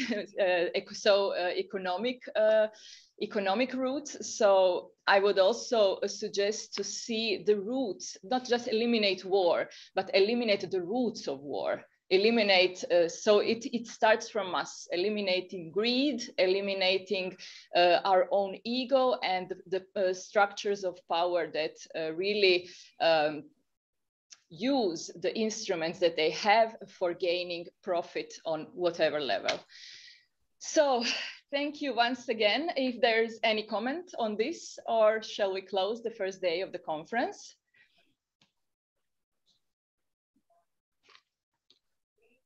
If not, thank you very much to all the participants, to all the speakers, to everyone who were following us on YouTube. Thank you, Professor Jacobs, Ambassador Duarte. Thank you, Academician Schlaus. Thank you for being with us today and making this conference possible and this discussion so fruitful. And I'm looking forward to see you all tomorrow on the second day. And hopefully we will really hear more new, fresh ideas to make this world a better place, a more peaceful place, and maybe to see some next steps in all the fields of science, what we can do to increase dialogue, increase diplomacy, increase the positive forces, the peace forces that I think each and every one of you here is a major positive force that can influence the masses, influence the scientists, the students, and also a major influence in our countries. So thank you very much. See you all tomorrow on the Security, Science and Peace Conference on the day 2. Goodbye. Thank you. Thank you. Thank you. Thank you. Thank you. Thank you. Bye-bye. Bye. Yeah.